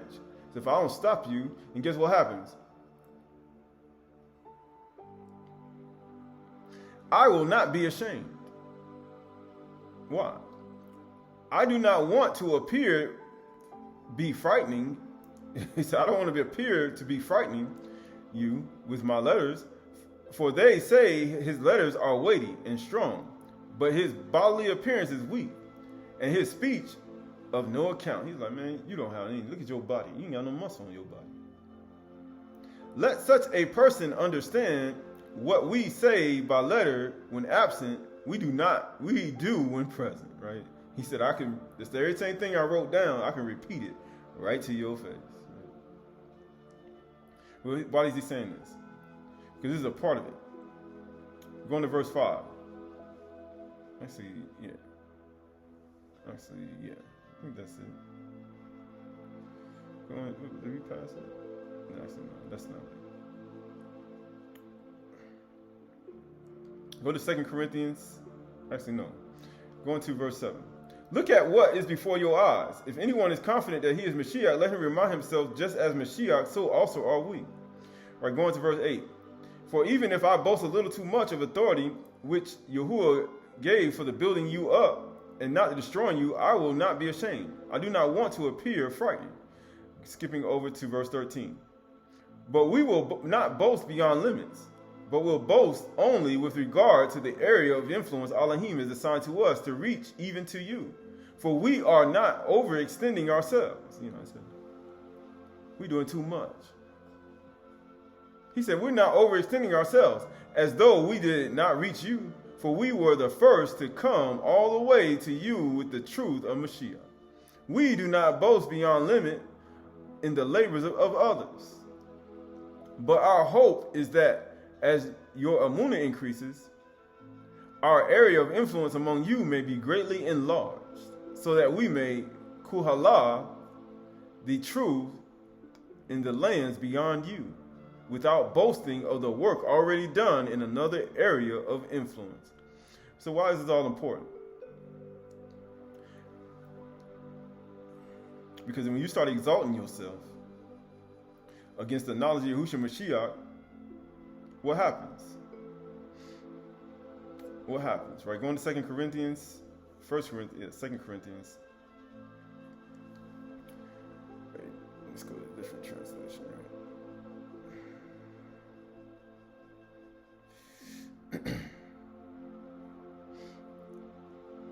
That's not, yeah. Good, yeah.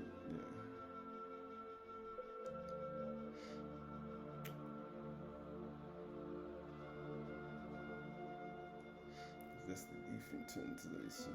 Go to, yeah, this is ESV.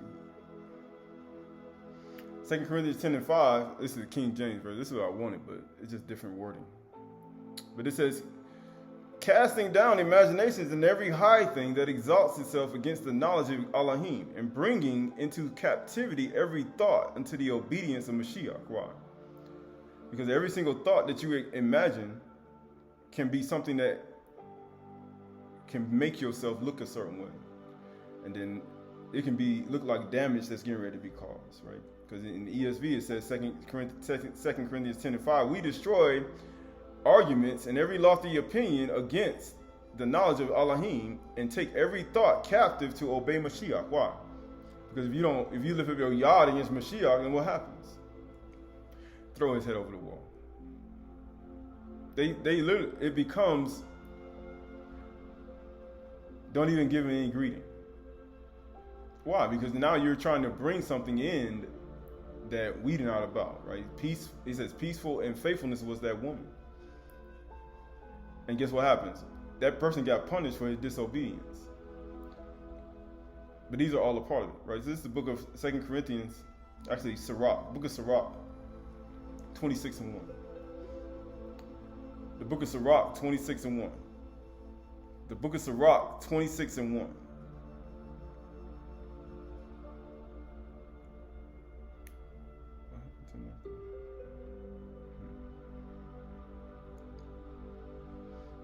The book of Sirach. The book of Sirach, 26 and 1. The book of Sirach, 26 and 1. It says, Barak is the man who hath a virtuous wife, Isha. For the number of his days shall be double. Why? Because the person is supposed to add life to you. That's what Ka'uah's name means. It means she's a mother of all living. He says her name is life giver. Because her name should add life to you, not death, like it brought Adam. But it says, a virtuous woman rejoiceth her husband, and he shall fulfill his years of life in shalom. Isn't what that woman said? He fulfilled her life in peace. She said, I'm a wise woman. of peace, peacefulness, and faithfulness. And you know what happened after that? When she saw somebody coming into the city, when he heard a dispute and she was trying to solve a matter, she heard a dispute and somebody coming to the city, he said, no, this person lifted up his yard against the Malak, the king. She said, his head will be over the wall. But that's the only way you're going to maintain your peace. He said, why? Because when people start banging on the door, what happens? You're going to have to do something. He said, you're supposed to be a person of shalom. You're not supposed to invite them in. I'm going to they ain't got no peace and shalom. I'm going to open the door and just let them in. No. He snuck in here. I ain't know he snuck in here. He coming right back out. It doesn't matter who you can't have respect of person, and then you will sin. You can't allow them in your house. Because you're gonna sin. You're gonna have respect of person, and you're gonna be like, oh, he ain't bring no fruits of the Ruach. He ain't bring no peace and no faithfulness in. He's gonna make other people devour us. So therefore, go outside the wall. Your head will be over the wall. That's what happens. A good wife is a good portion, which shall be given in the portion to them that fear Yahuwah. That's the whole point. Why do you think it's good? He said a good man will eat the fruit of his ways. What do you think that happens? Whether a man be rich or poor, so this is what we talked about. If I was rich, right, or poor, if he have a good heart toward Yahuwah, he shall at all times rejoice with a cheerful countenance. Why? Why Tobit say, my son, don't be disappointed if you become poor. For Yahuwah, it's easy for Yahuwah to make a man rich and poor. But you know why he said, whether a man be rich or poor, if he have a good heart toward Yahuwah, he shall at all times rejoice and be a cheerful countenance. Why? Because of the Isha he has with him. Why? Because she ain't going to be saying things erratic out of her mouth. Because she's of peace, faithfulness, and peace, shalom. Verse 5 says, there be three things my heart fears, and the fourth I was so afraid, the slander of a city. Now you see what happened to the man when she said his head be over the wall. Not in my city. Because think about it, they let him stay in there.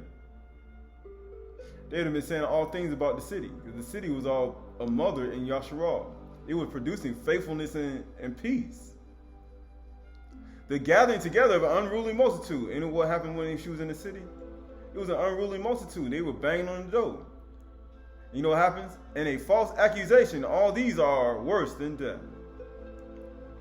You think that him getting his head thrown over the wall, you think that was worse than what actually he did? He lifted up his hand against the king, his yard. Verse 6, because you know what happens when you lift up your hand, your right hand. What do people do in the court? They swear. I swear to tell the truth, the whole truth, and nothing but the truth. So help me God. Right? That they say, Allahim. Right? But then here you go with a false accusation. You saying, so you think getting your head chopped off and thrown over the city, but it was actually the false accusation that you did.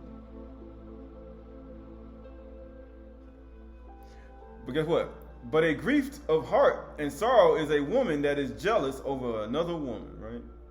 And a scourge of a tongue which communicateth with all. That tongue, when you get envy and jealous, man, it's short in your life. Right, so going over to, where I went out of here. Yeah.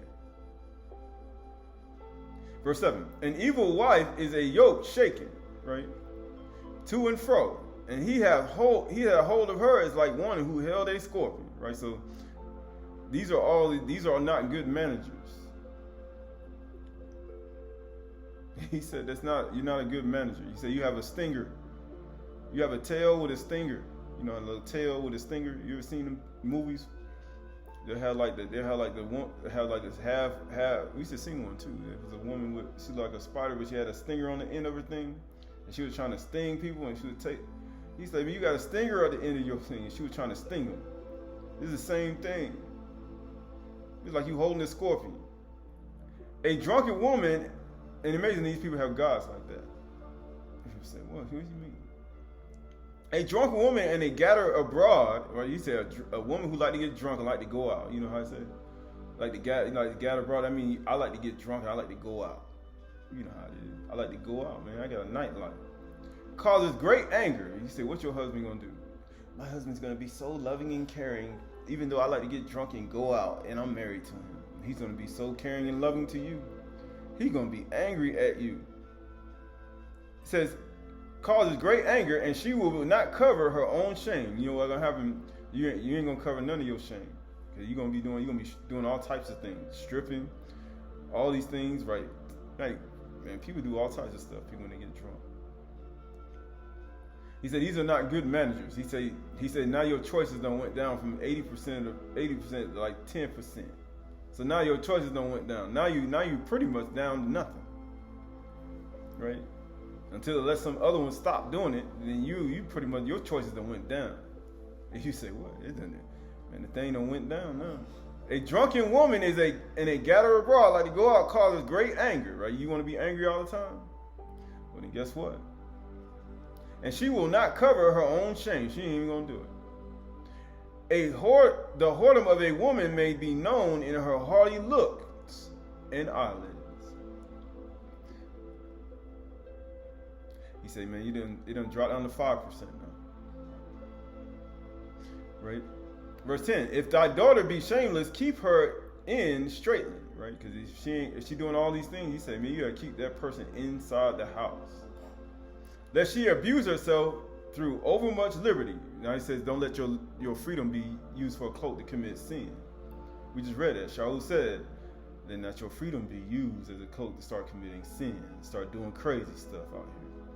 Because if you start to do that, I have liberty, Qahalath, right? And now you out here getting drunk.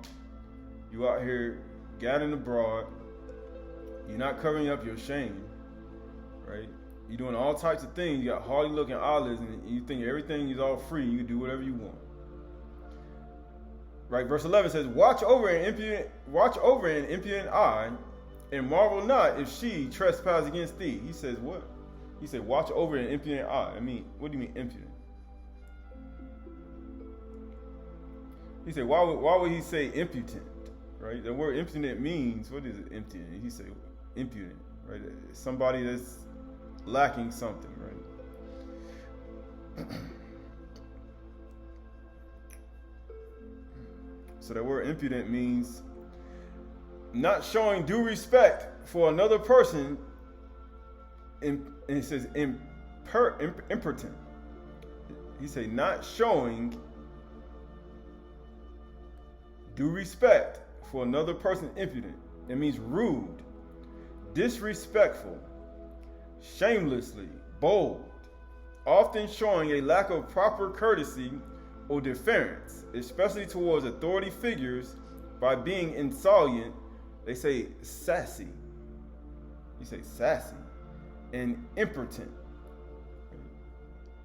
He say keep watch over this type of person. He said, but don't be surprised. Why? Because these are all good and evil type things.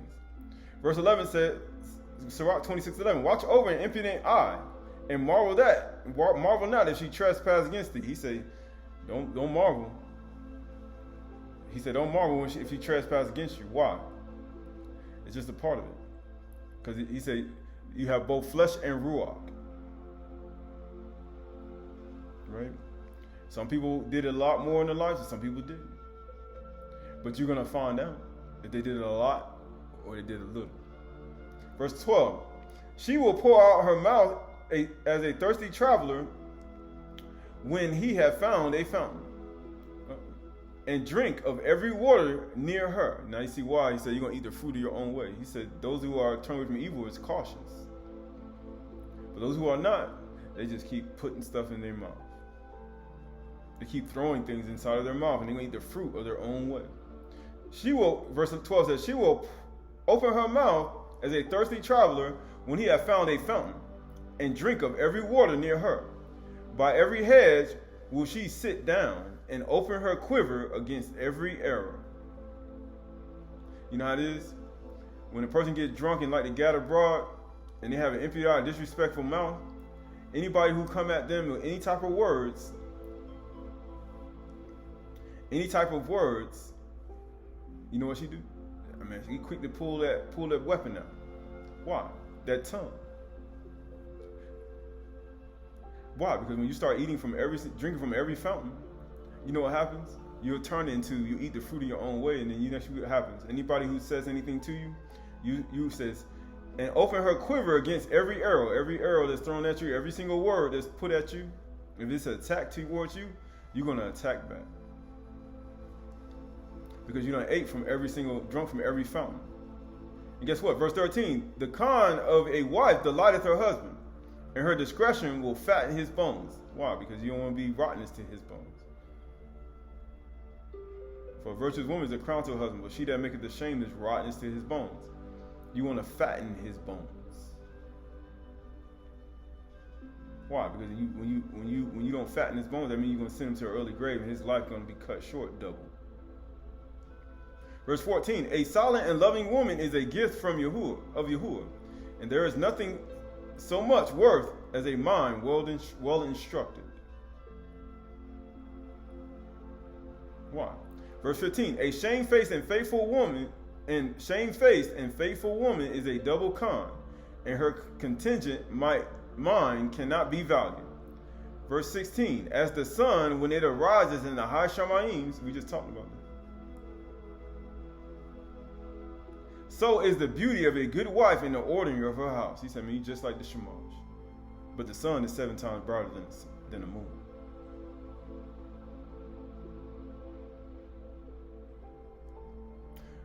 Right? It's 7 times brighter than the moon. Right? And people say, what? Right, so this is the book of Ayshr. People don't like this book. This is the book of Ayshr, chapter 76. This is the book of Ayshr, chapter 76. Book of Ayshr, chapter 76, and verse 11. Actually, go into verse 3. Chapter 76 and 3.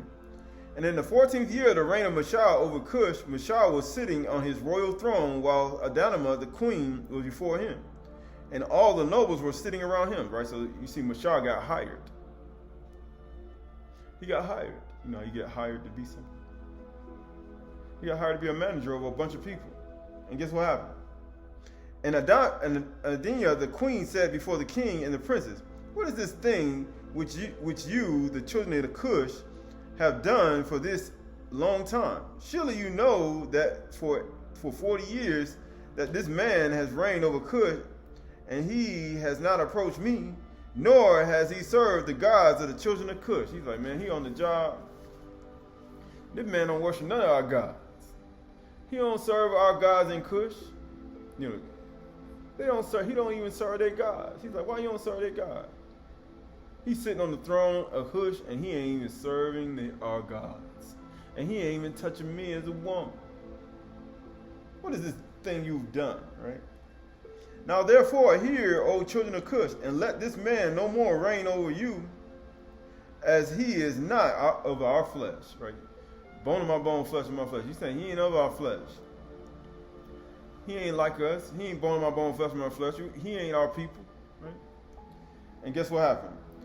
Behold, Menorcus, my son, is grown up, right? She's like, look at my son. She's like, my son could take over. We can take him down right now and put my son in his place. Let him reign over you, for it is better for you to serve the son of your master than to serve a stranger, slave of the king of Mizraim. And all the people and the nobles and the children of Cush heard the words which Adonamah, the queen, had spoken in their ears. And all the people were preparing unto the evening. And in the morning they arose up early and made Maracus, son of Kilcanus, king over them. And the children of Cush were afraid to stretch forth their hand against Mashah. He's like, notice he said? They were what? But that son of Bichri, Sheba, he said, man, he done lifted up his yard against the king. But you see, the people of Cush is like, we not doing that. But before, the other man who like, man, his head will be on the other side. They had a lot more sense, right? But it says, for Yahuwah was with Mashah, that's why. He's like, this man lifted up his yard against the Malak, the king. And the children of Cush remembered the oath which they swore unto Mashah, therefore they did no harm to him. But the children of Cush gave many presents to Mashah and sent him from them with great honor. They made sure when they fired him, they made sure they gave him everything they were supposed to give him in the agreement. After they fired him. You know how you get fired from a job, they give you your last check. You know how they do. But yeah, you know how it is, but that's what they do. And guess what? So Mashah went forth from the land of Cush and went home and ceased to reign over Cush. And Mashah was 60 years old when he went out of the land of Cush, for the thing was from Yahuwah. For the period had arrived which he had appointed in the days of old to bring forth Yasharal from the affliction of the children of Ham. So please don't be thinking, you know how you're in a managerial role and you get fired? Sometimes it may be time for Yahuwah to move you to a whole nother thing in a whole nother spot. And sometimes these things take place to move you forward. Because it's appointed time. He's like, see, when things happen to you, you need to be like, you don't need to be like, man, why would you be like, it must be an appointed time. It must be something that's coming that I need to get on the timeline with. He must have to slow me down in order for me to be in the right position for certain things. So I need to be patient and wait. Because that's what good managers do. He said, I got fired from one job managerial role, and now I gotta wait for another job or another opportunity. But these are all part of it. So Mashah went from Midian to Midian, for he was afraid to return to Mizraim on the account of Pharaoh. And he went and sat at a well of water in Midian. And the 7 daughters of Ruel the Midianite went out to feed their father's flock. He said, this is why you can't follow certain things, certain teachings, right? Certain laws, right? Because you ain't going to understand certain things. You ain't going to believe it. And 7 daughters of Ruel the Midianite went out to feed their father's flock. And they came to the well and drew to water their father's flock. So the shepherds of Midian came and drove them away, and Mashah rose up and helped them and watered their flock. And they came home to their father Ruel and told him what Mashah did for them. And they said, and the Mizraim man has delivered us from the hand of the shepherds. And he drew up water for us and watered the flock. And Ruel said to his daughters, and where is he? Why do you call Mashah, who was of the tribe of Louis? Why do you call him Mizraim man? You know how you have citizenship? This American came to, or this Mexican came, right? Because that's where you're from. You're from a certain other place. Right? And you have credentials from another place. So they calling you from where you have credentials from, even though you're not from there. But they're only looking at you like, this person from this country came here, right, and did this for us, right? He's a citizen of Mizraim, right? That's what they look at you. And they said, and the Mizraim man has delivered us from the hand of the shepherds. And he drew water for us and watered the flock. And Ruel said to his daughters, and where is he? And where have you left the man? Because they get all the credit. Mizraim got all the credit. Because that's where you represent. Notice how other things get the credit, because that's who you represent. And Ruel sent for him and fetched him and brought him home. And he ate bread with him. And Mashah related to Ruel that he had fled from Mizraim, and that he reigned 40 years over Cush. And that they afterward had taken the government from him, and had sent him away in shalom, in honor, and with presents. And Ruel had heard the words of Mashah. Ruel said to himself, I will put this man in the prison house, whereby I shall conciliate the children of Cush, for he has fled from them. He's like, man, you a liar. And guess what? And they took and put him in the prison house, and Ayshr was in prison 10 years. He was in prison for 10 years. 10 temptations. How many temptations did Yusuf had to endure? 10. How many times did Laban change Yaakov's wages? 10 times. Right? He said, be faithful unto death. So he's going to test you 10 days. 10 years. I told you I get the yard. People say, no, you have to get to the yard. You have to get to the 10th of the yard. But guess what it says? Yeah, he put him in prison 10 years. And while Ayshr was in prison, the prison house, Zipporah, the daughter of Ruel, took pity over him and supported him with bread and water all that time. See, you got a woman supporting him in the house while he in prison for 10 years. Because he had to get, in order for him to understand, he had to get fired from his position.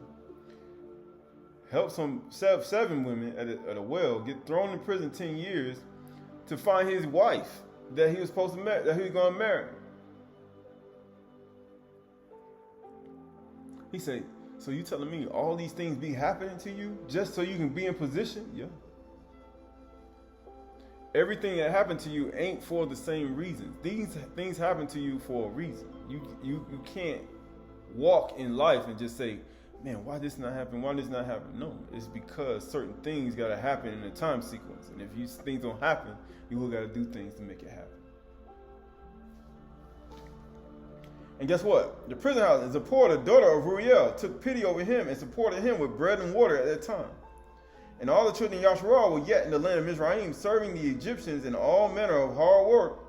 And the hand of Mizraim continued in severity over the children of Yasharal in those days.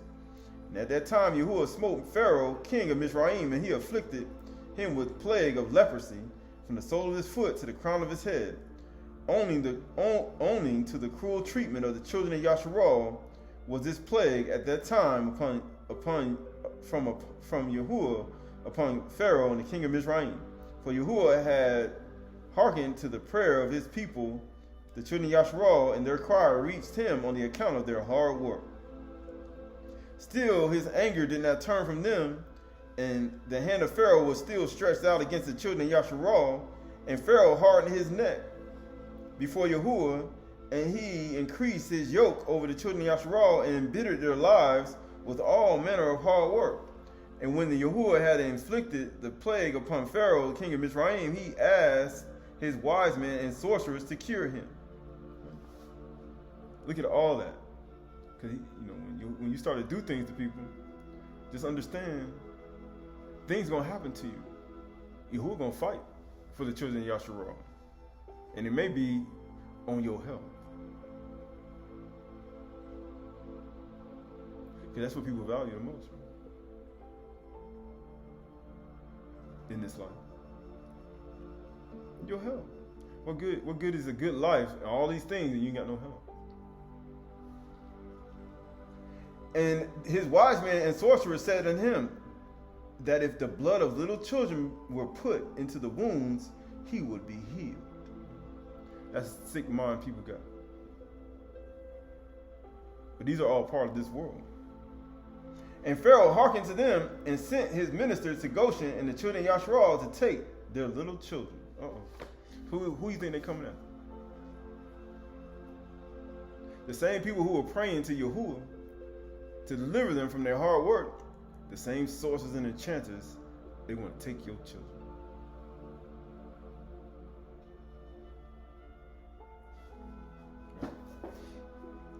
But these are all a part of what? It's all a part of it, right?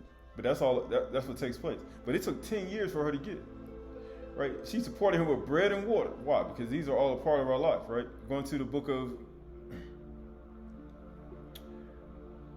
this is the book of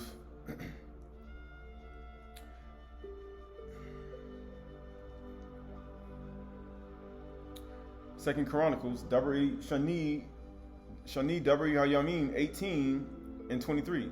Shani Dari Yamin 18:23.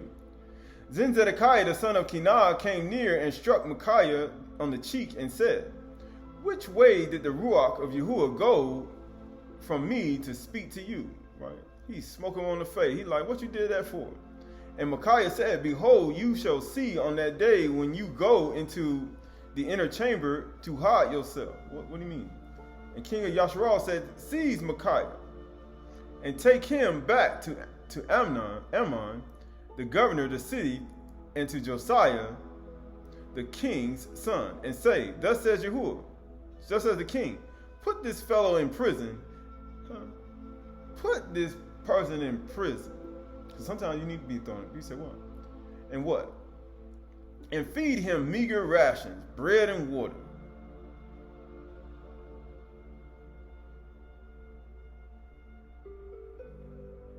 And amazingly, Mashal was thrown in prison, but you see what happened to him. Yusuf was thrown in prison. You see what happened to him. But these are all a part of what? And feed him meager rations, bread and water, until I return to Shalom. And Micaiah said, "If you return in Shalom, Yahuwah has not spoken by me." And he said, "Hear all you peoples." So the king of Yasharal, hear all you people. So the king of Yasharal and Yusufat, the king of Yehuda, went up to Ramoth Gilead. And the king of Yasharal said to Yusufat, "I will disguise myself and go into battle, but you wear your robes." And the king of Yasharal disguised himself, and they went into battle. Now the king of Syria had commanded the captains of his chariots, "Fight neither with small nor great, but only with the king of Yasharal." He said, "Well, everybody want to fight the king of Yasharal." He said, "Man, this is y'all up against the king." But you know what happened? So they returned to fight against him, and Yusuf had cried out, and Yahuwah helped him. Elohim drew them away from him. And he said, man, because he had on the disguise. You know how people say try to frame you? He said, man, that's your sin. But they say, nah, this is what you do. Do this, this, and this. Because you know what it's going to do? It's going to hide my sin. And all the attacks going to come at you, but it really need to come at me. So I'm going to make you the king of Yasharal. I'm going to make you look like the person that's the enemy. And everybody going to attack you, but it's really actually me. You know how people do that today. People do that. They do that. They do that stuff. Other managers do that. Other ministers do that. Ministries and all this stuff. They do that. They try to put all the stuff on one person, but it's really your stuff. But you want everybody to attack that one person, but it was really actually you that should have been attacked. And Yusuf had cried out, and Yahuwah helped him. Elohim drew them away from him. He said, man, ain't your sin. That ain't your sin. Because Micaiah wasn't talking about you. You know what he says? For as soon as the captains of the chariots saw that it was not the king of Yasharal, they turned back from pursuing him. They said, man, that ain't what Micaiah said. See, Yahuwah would be like, oh, you're not him. You know what happens after that? But a certain man drew his bow at random and struck the king of Yasharal between the scale and armor and the breastplate. He's like, yeah, that's the person we need to get. That's him. So please don't be thinking like you escaped. He'd be like, yeah, I done tricked the people and I done tricked them and made it look like it was him and his sin. And he was the person that did everything. Him, right? But in actuality, it was actually you. And then he said, you know what? Somebody at random, right, saw that it was the king. He said, it was not the king. He says, but a certain man drew his bow at random and struck the king of Yasharal to the scale armor and the breastplate. Therefore he said to the driver of his chariot, turn around and carry me out of battle, for I am wounded. Man, I didn't expect that to happen. I put my garments on the king of Yehuda. But then, man, how did it get me? And then it was supposed to have went to the king of Yehuda because Micaiah said, I'm going to die, right? I ain't coming back in peace, but I'm going to put my garments on you, king of Yehuda, and frame you. But then when I go out, they're going to think I'm you, and they're going to kill you, and I'm going to be scot-free for the things that I did.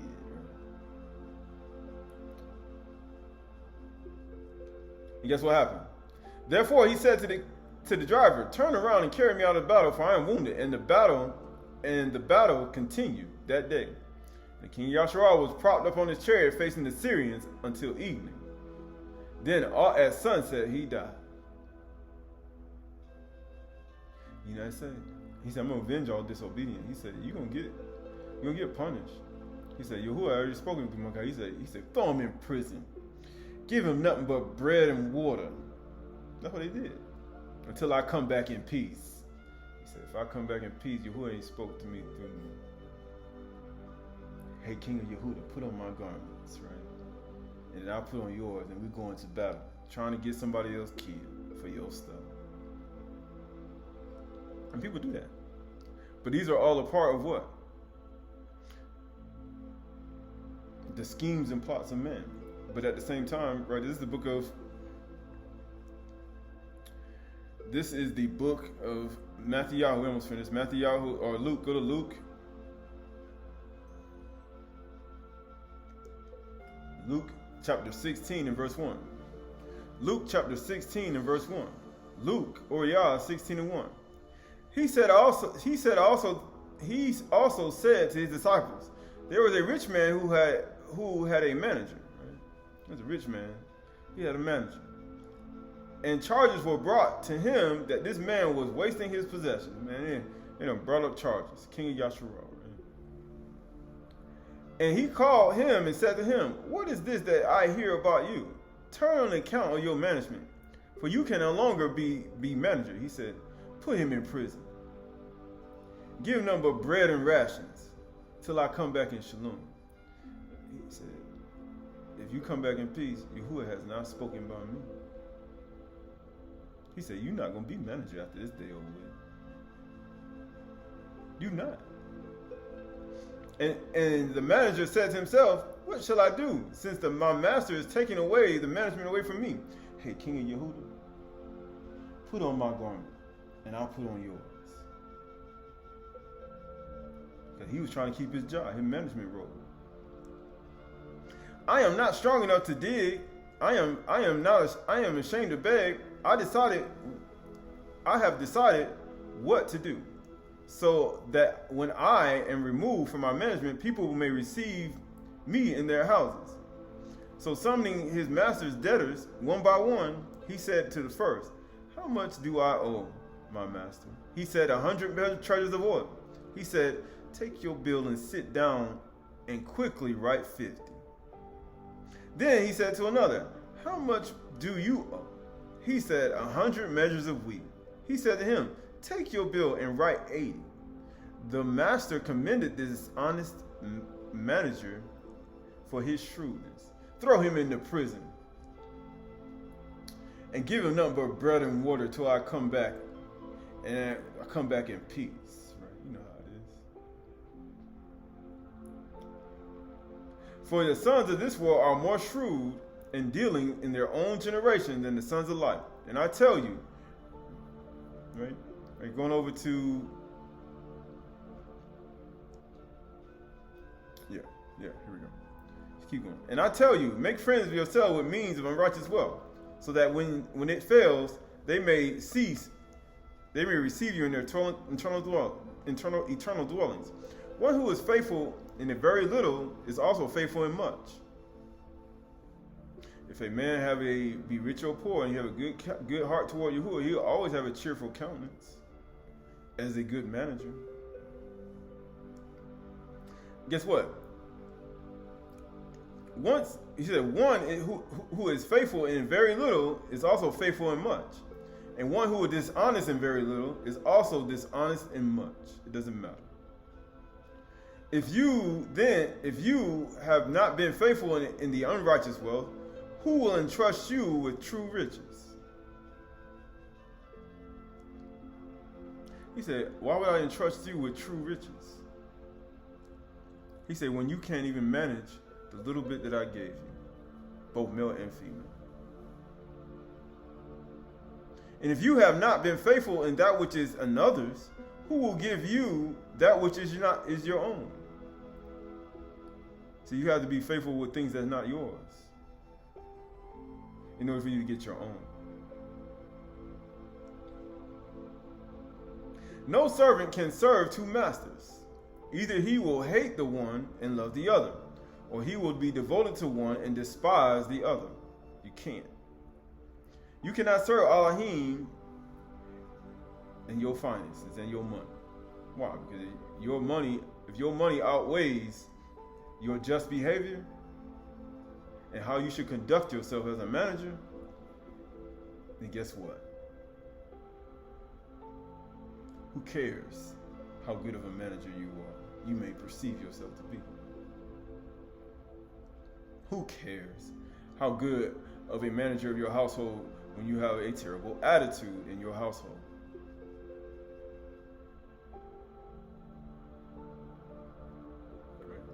Verse 14, the Pharisees who were lovers of money heard all these things. He said, are you a lover of money? It's the root of all evil. And they ridiculed him. That's what happens when you love money. That's what you're going to do in your household. You're going to lift up your yard against the king. That's who she is. They ridiculed him with their mouth.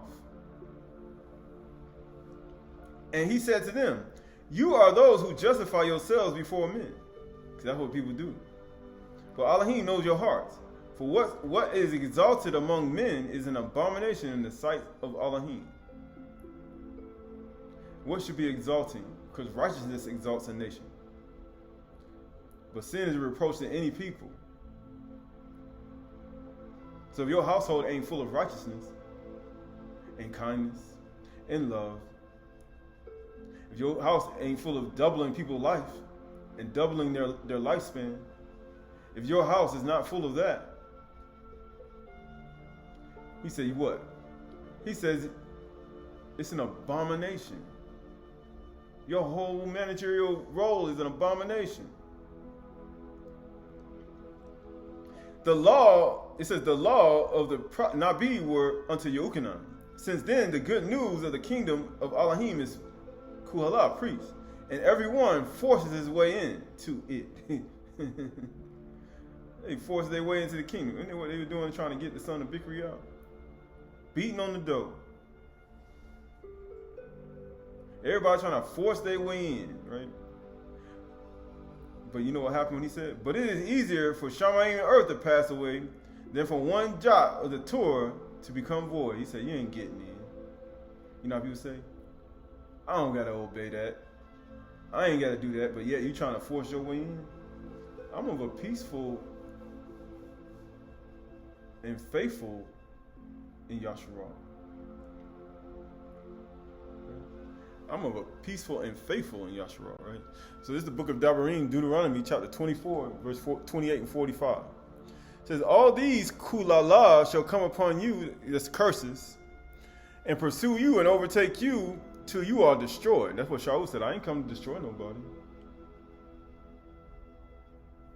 But because you did not obey the voice of Yahuwah, your Elohim, because you weren't obedient. Your family wasn't obedient, even from the beginning when you first started. When you came out of the matrix, when you came out, it wasn't no Shabbat Shalom. People say, when you get immersed, you can say, I got immersed and I'm born again. Now you can say Shabbat Shalom. You weren't saying Shabbat. It wasn't no Shabbat. It was ho, ho, ho, right? And you went after a bunch of them too, right? And then you ended up marrying them. And you know what happens after that? Your lifespan was diminished. And that's just a metaphor, but that's what happened. Because you did not obey the voice of Yahuwah Elohim to keep his commandments and his statutes that he commanded you, right? They shall be a sign and a wonder against you and your offspring forever. Now you say your children's children. And now you think, why do you think it's a sign and a wonder now? Because you did not serve Yahuwah, your Elohim, with joyfulness and gladness of heart because of the abundance of things. Why? Because the abundance of things, joyfulness and gladness of heart. Why? Because all that's a part of it. What do you mean joyfulness and the abundance of things, right? They say ta'ak, Ayshr, Allah, Abad. You didn't serve, right, Yahuwah Elohim with Bashim Shimka. And good actions, like labab, right? Right? For the Arab, abundance of kol, things, right? Your labab, lab, right? You're talking about your actions didn't have no joyfulness and gladness in your heart and your mind. Why? Wasn't there. Because you didn't have no actions toward it. You had no shimka, right? Therefore, you shall serve your enemies. This is what happens to you. But these are all a part of what? Redemption. The same thing with Yusuf. He was thrown, he was serving his enemies. Same thing with the children of Yasharal. They were hard work with it. Same thing with Mashah. And they were down in the nations, and he was in prison for 10 years. Same thing. You're going to serve your enemies. Whom Yahuwah will send against you in hunger and in thirst and in nakedness. That white thing they threw him in prison 10 years. What did they feed him? Give him some bread and some water. Hunger and thirst, right? And you know what happens? Lacking everything. That's what happens. And he will put a yoke of iron on your neck until he has destroyed you. And that's what people do today. You know what happens when you get a yoke of iron on your neck? Yahuwah will bring a nation against you from far away, from one end of the earth, swooping down like an eagle. They're going to be railing at you. Man, I ain't expect they're going to be like Nabal, worthless men. You be like, man, I ain't expect that. A nation whose language you do not understand. You say you ain't even going to understand it. Why I can't understand what they're saying? They ain't going to understand you either. A hard-faced nation who shall have what? A hard-faced nation who shall have no respect for old or show mercy to the young. And I see why Yahuwah will be like, I have no respect to persons. Right? He showed no mercy to the old or young. That sounds like the people today. They kill children. They don't care about no young children or the old people. Man, they drive off with your car and rip your arm off and leave you dead in the street. Matter of fact, they don't show no mercy to your young. They'll gun you down right in the middle of the street. And matter of fact, they don't even understand what you're saying, even though you're talking to them in the very language that you're saying. We speak the same language, but for some reason they ain't listening to you. They don't understand what you're saying. Ain't that something? You speaking the same language and you trying to tell them something and they can't understand what you're saying. But yet they doing everything right here that it says. All because of joyfulness and gladness because of the things that Yahuwah did for you and not keeping the commandments, statutes that he commanded you. That's it. And these are a sign and a wonder. Isn't that the sign and the wonder? You speaking the same language and they can't understand what you're saying and they go and they hate old people. They hard face against it. No respect for the old or to show mercy to the young. Man, that's a sign and a wonder. Man, that's like some kind of enigma or something. Some type of event horizon, some crazy stuff, right? But that's actually a sign and a wonder. It's like magic. It's like, how in the world I'm talking you in English and you talking me and you can't understand what I'm saying? Guess what it's so, right? Goim, he say Goim, right? Oz, right? Goim Oz, right? He say hard, panim. He say A's, right? Ashar, La, Ishar, right? Panim, Zakan, Na'ar, right? That's the young. Na'ar, Zaken, right? Zakan. Right? But why? Verse 51. And he says, and it shall eat the offspring of your cattle and the fruit of your ground until you are destroyed. Right. It also shall not leave you grain, wine, oil, the increase of your herds, or the young of your flock until they have caused you to perish. He said, man, they're going to do everything until they cause you to perish. Why? So that word for because, it says, is takah. Takah. It means to the under part. Beneath, instead, subjection, woman, underneath, the place which you stand, under, beneath, because you were not underneath Yahuwah and serving him in exchange or in return. The foot of subjection, because you are not in subjection under Yahuwah and serving him underneath itself, right? Because you're not in subjection. Sweetness, right? It also means sweetness, but takath means subjection in woman. It says, Yahuwah, and you did not serve with joyfulness and gladness for the abundance of all things. It produces certain things. What? A hard-faced nation, right, who shall not respect old or showing mercy to the young. You see that hard face, that means, the word for hard is oz. It means strong, mighty, fierce, right? You say strong, fierce, strong, vehement, right? You got a strong face, right? They used to call me that in college, right? They called me because I was chiseled. They say, man, I had 3% body fat. They called me strong face because I had like a strong face, right? He says mighty, fierce, greedy, right? Roughly, stronger, right? Raging, right? These are all a part of what? A strong-faced nation who shall not have respect for the old or show mercy to the young.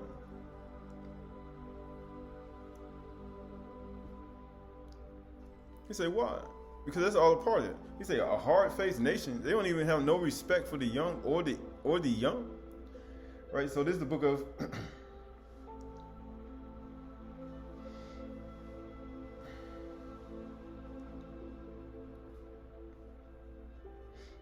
Right, so this is the book of Proverbs, mostly Proverbs.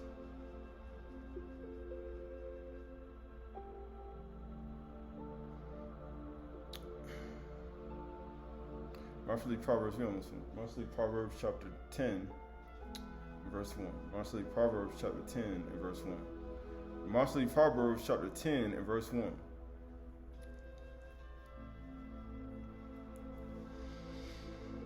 It says a wise son makes his father glad, but a foolish son is a sorrow to his mother. He said, now you see why. Treasures gained by wickedness do not profit. That's what unjust gain is. It says you're greedy. Then also it says, but righteousness delivers from death. It delivers you from destruction if you keep his commandments, right? Yahuwah does not let the righteous go hungry. Even though you throw people in the prison, I ain't gonna let them go hungry though. But guess what? But the thoughts, the craving of the wicked. He said, I will quench the cravings of the wicked. A slack hand causes poverty, but the hand of the diligent makes rich. Right? Skipping over to verse 9. Whosoever walks in integrity walks securely, but he who makes his ways crooked will be found out. Right?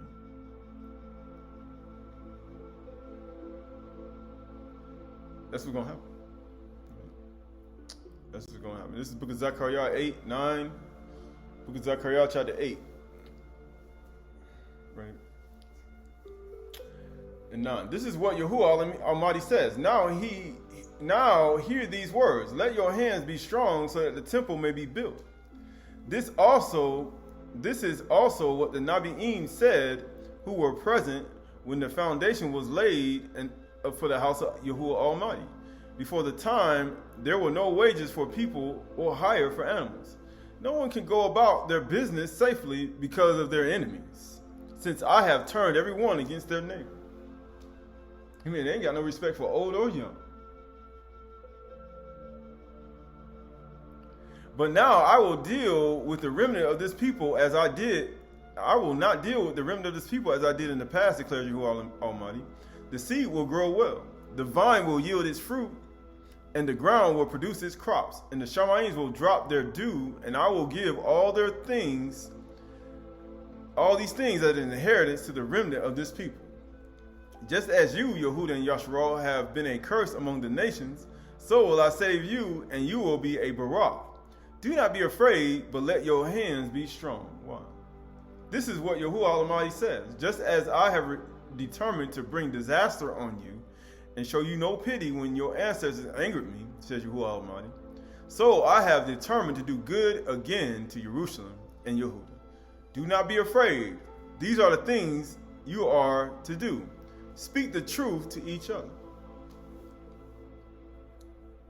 And render sound judgment in your courts. Do not plot evil against each other, and do not swear falsely. I hate this, declares Yahuwah. Why do you think he hated the son of Bikri? Or Sheba? Why do you think he hated him? Why do you think he threw his head over the wall? Why do you think Yahuwah don't like when you try to do something opposite of what he said, lift up your yard against the king, and then you try to bring something else into people's house? Why do you think he says that? Why do you think Shaul wrote that? Why? Because these are all threats to him, right? So that word for curse is Qalalah, right? Same thing he said in the book of Devarim 28. That same word for curses. All these Qalalah shall come upon you. All these curses shall come upon you. It means vilification, curse, execration, right? Because you didn't obey the voice of Yahuwah, your Elohim, and you didn't serve him with joyfulness and gladness for the abundance of things. Right? The vilification means the act of saying and writing unpleasant things about somebody, something, or other people will have a low opinion of them. It's all a part of it. Right? It's all a part of it. All these are a part of it, right? This Bereshit or Shani Shemuel 16, go skip down to verse 9. And Abishai the son of Zeruiah said to the king, why should this dead dog curse my master the king? And let me go over and take off his head. But the king said, what have I to do with the son of Zeruiah? If he is cursing because Yahuwah has said to him, Qalalah Dawid.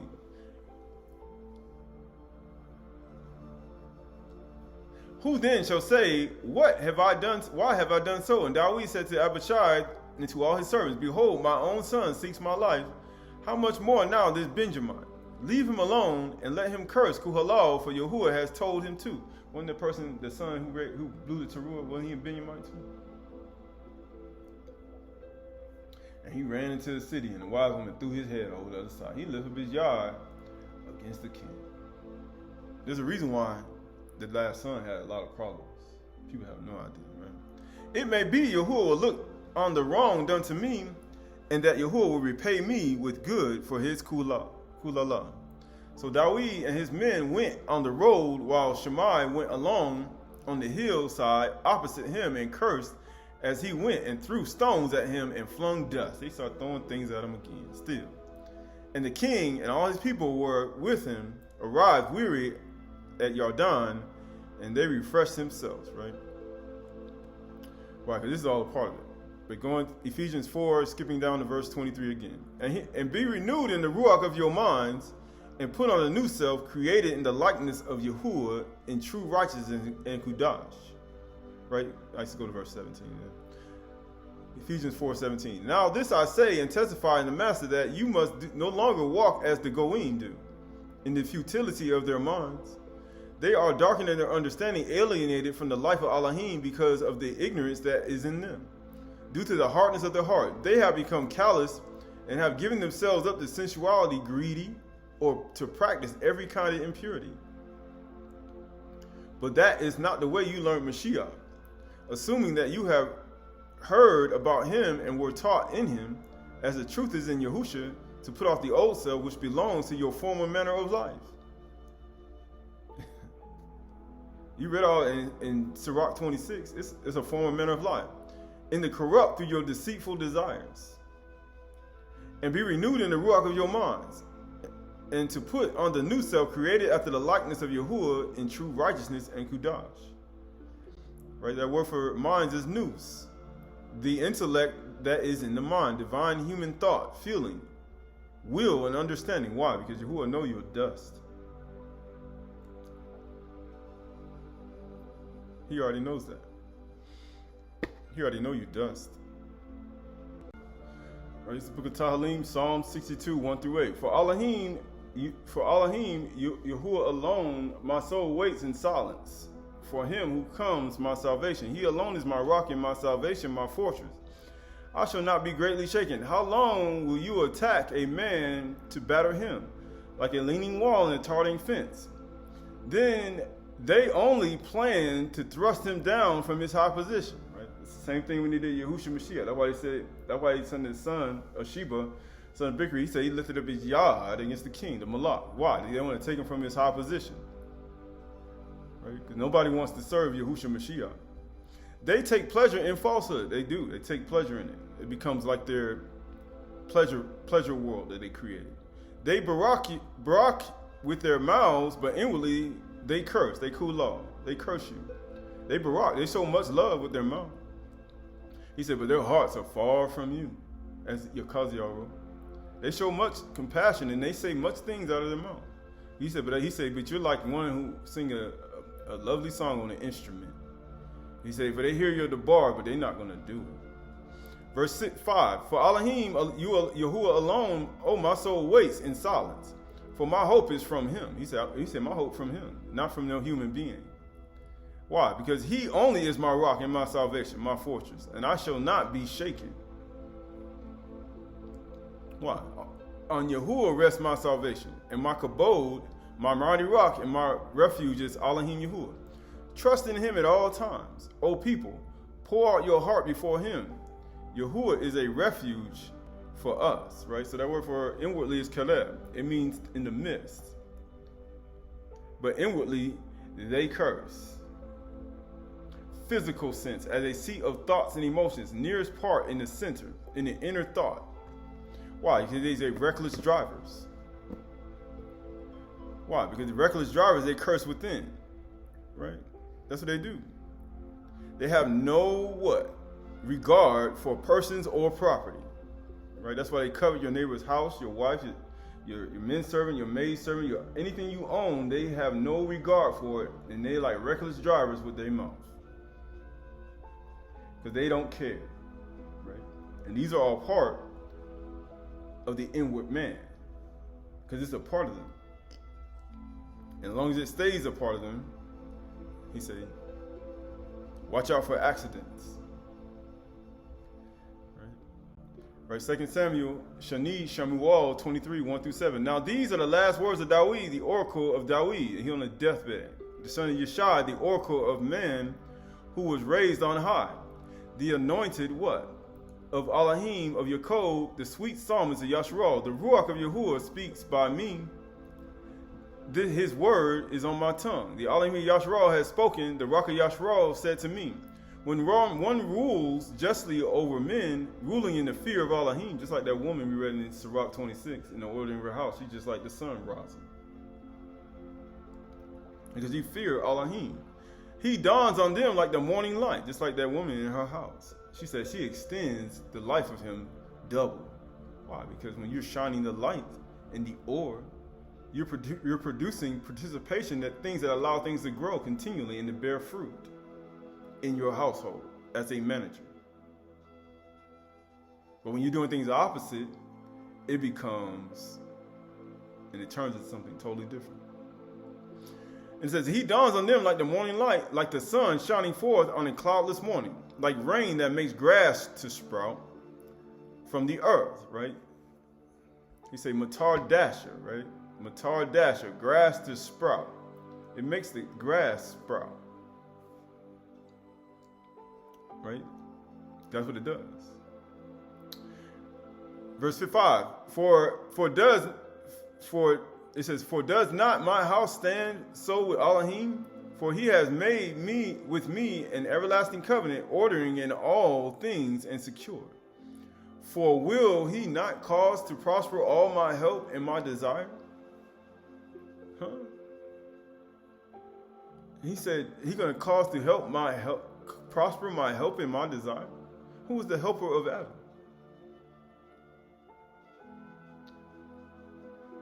Because that's what it talks about. A woman in the ordering of her house. It's like the sun rising. But worthless men are like the thorns that are thrown away. Why? For they cannot be taken with the hand. They can't. He's a worthless. But the man who touches them arms himself with iron and shaft of a spear, and they are utterly consumed with fire.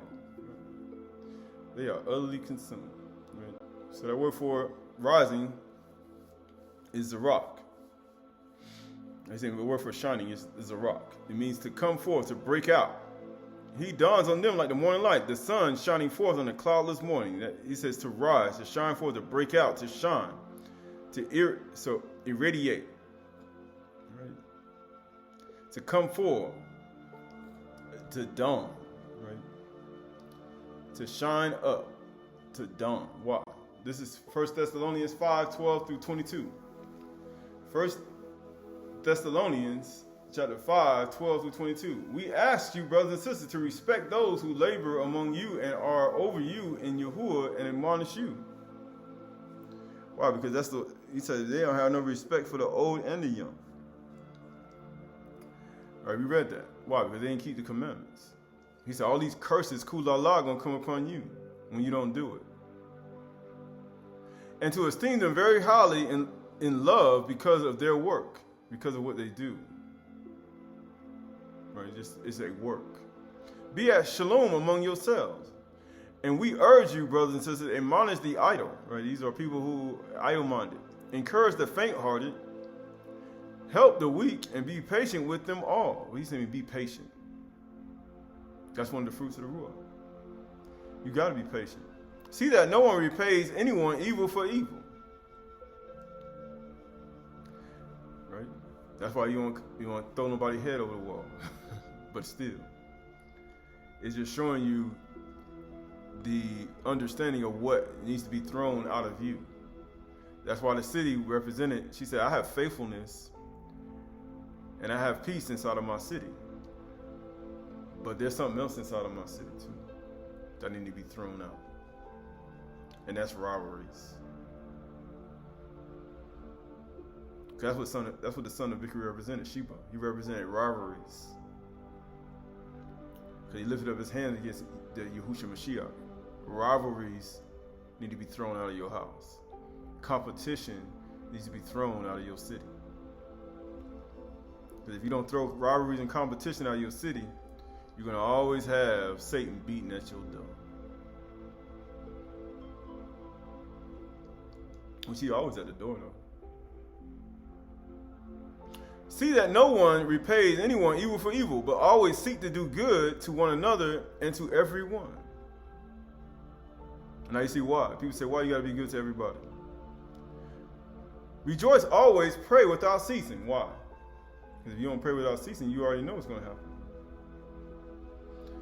Give thanks in all circumstances, for this is the will of Yahuwah and Mashiach Yahushua for you.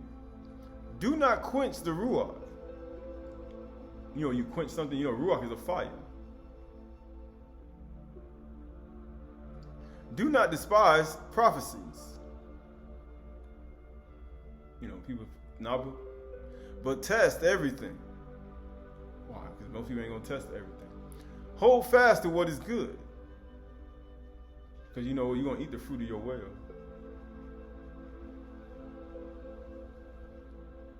Because a good man is going to eat the fruit of his way. Hold fast to what is good. Abstain from evil, from every form of evil. But the evil he said the backstabber, the backslider, going to eat the fruit of his way. But abstain from every form of evil. You need to fast from that. You don't need to eat that. You don't even need to partake of it. For the day you eat of it, you shall surely die. Abstain from every form of evil. That's evil. That's even the evil face.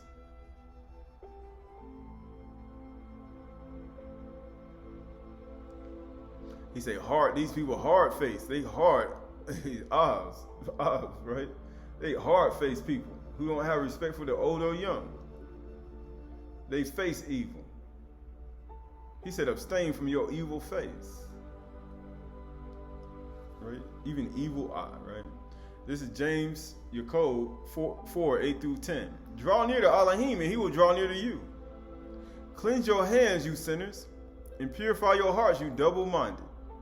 Be wretched and mourn and weep. Let your laughter be turned to mourning, and your joy, simcha, to gloom. Why? Because you're confident. You know how we talked about being confident in your evil? You cross a bar, you cross the other side, but you're confident. You're a fool, and you're confident in your evil behavior. And you ain't turning away from evil. So what you confident for crossing to the other side for? Humble yourself before Yahuwah, and he will exalt you. There's no point in laughing when you can't turn away from your evil. There's no point in having joy when you can't turn away from your evil. He said, humble yourselves before Yahuwah, and he will exalt you. What we just read in Deuteronomy chapter 28. In subjection underneath. Te'ak. In subjection underneath. Humble yourselves under the mighty hand of Yahuwah, and he will exalt you.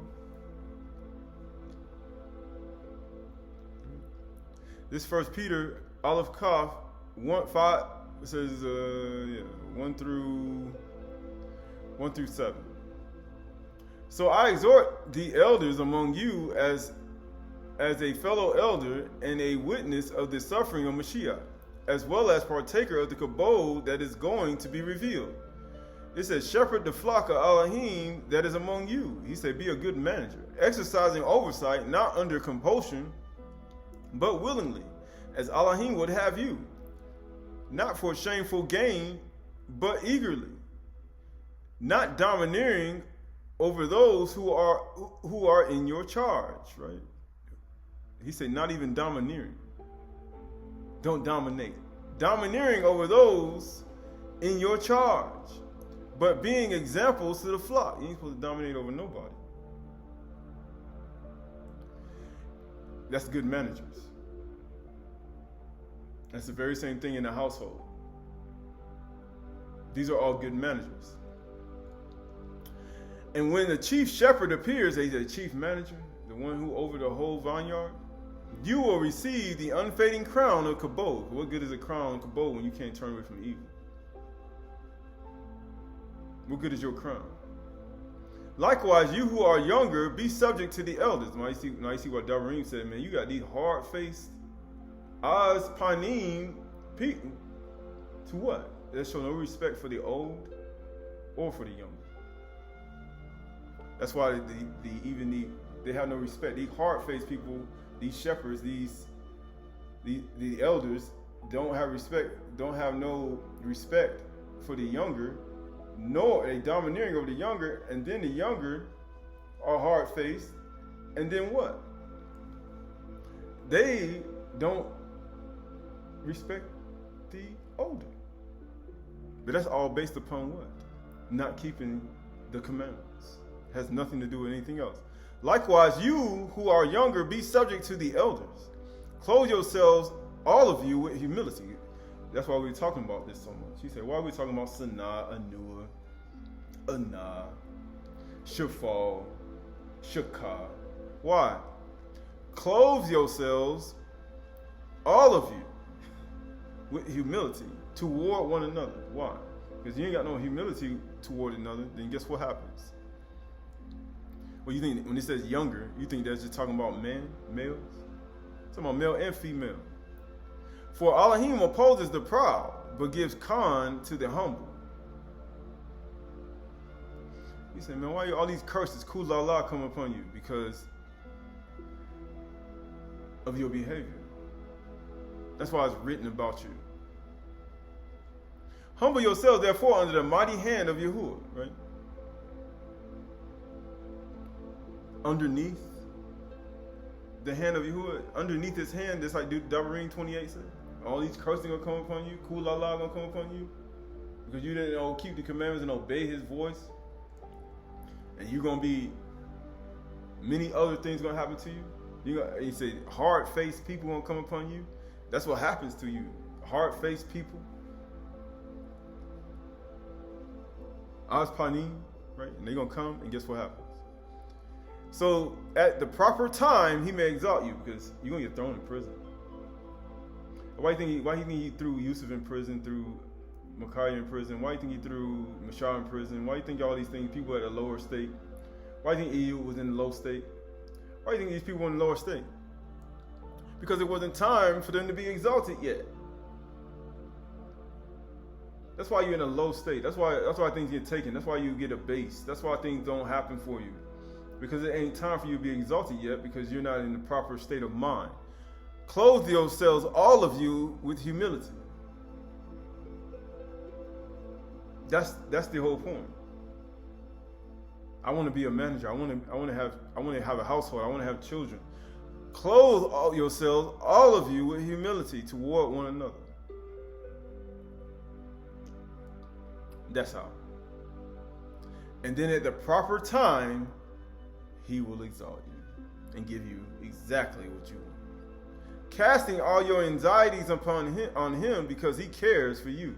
Because he cares not only for you, but also for his children's children's children. So being that if you're not home, why? He said, I got to care for you before I can care for others. So you can care for children's children's children. You can't do that until you humble yourself. Why?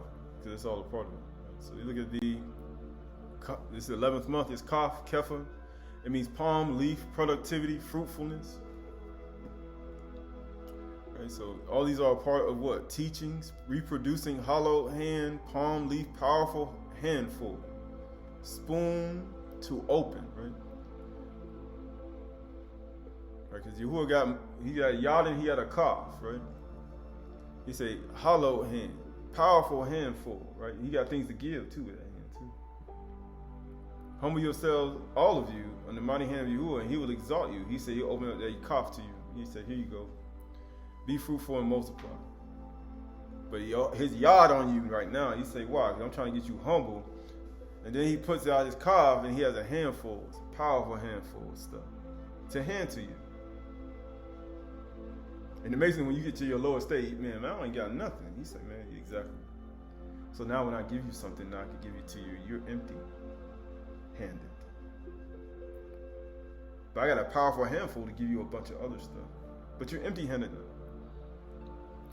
But that's all a part of it too, right? This is Rock 3, 17 through 23. My son and daughter, go on thy business in Einu, in meekness, Einu. So shall I be beloved of him that is approved. The greater thou art, the more humble thyself. Clothe yourselves, all of you, with humility. And thou shalt find favor before Yahuwah. He will exalt you when it's time, not when you want. Many are in high places of renown, but mysteries are revealed unto the meek, Einu. Right, because that's the whole point of it. Why would I give mysteries to people who are not humble? Einu. Only thing you're going to do, you're going to get to the point where you're not humble with it, you're going to prop up and say, I did it. It's all me. Me, I did it. For the power of Yahuwah is great and honored with the lowly. It's the only way you're going to be honored is everybody humble. Or you're just going to be in captivity for the rest of your life. You say, okay, I'll just try with the next people. For the power of Yahuwah is great and honored with the lowly. Seek not out things that are too hard for thee. For the day you eat of it, you shall surely die. He said, evil, good. Hold fast to what is good. Abstain from what is evil. Right?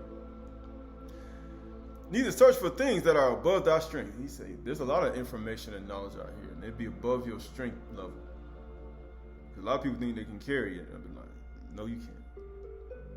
You know, carrying that, they're going to slow you down in righteousness. You be like, man, why am I not doing righteousness anymore?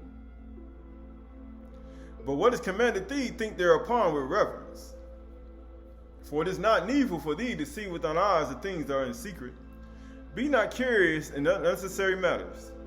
For more things are showed unto thee than men, women, and children understand. Right? And the king of Yasharal. But you look at all these things, look at Yahushua Mashiach, you look at the true Malak, the king that men lift their yad up against, and the true king, the Malak, whom men frame and pour their sin on.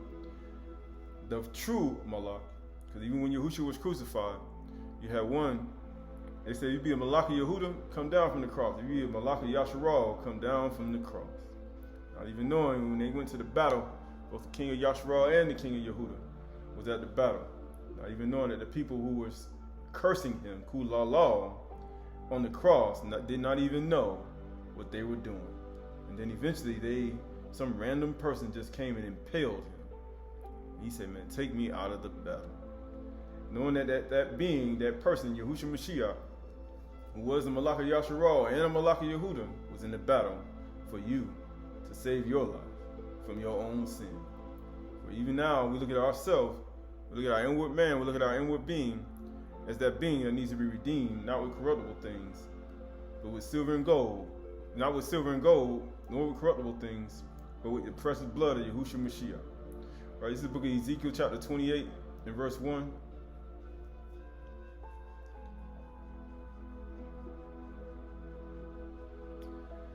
Ezekiel chapter 28 verse 1. It says, the word of Yahuwah came to me, son of Adam, say to the prince of Tyre, thus says Yahuwah Elohim, because your heart is proud, and you have said, I am God, a God. I sit on the seat of the gods, in the heart of the seas, yet you are but a man, and no God. Though you make your heart like the heart of a God, you are indeed wiser than Daniel. No secret is hidden from you, right? So that's what people do. They hear the bar, they hear what Daniel did, and then they see what he has done. And they see the things that he had to endure for 21 days. And they see what he had to go through in the palace.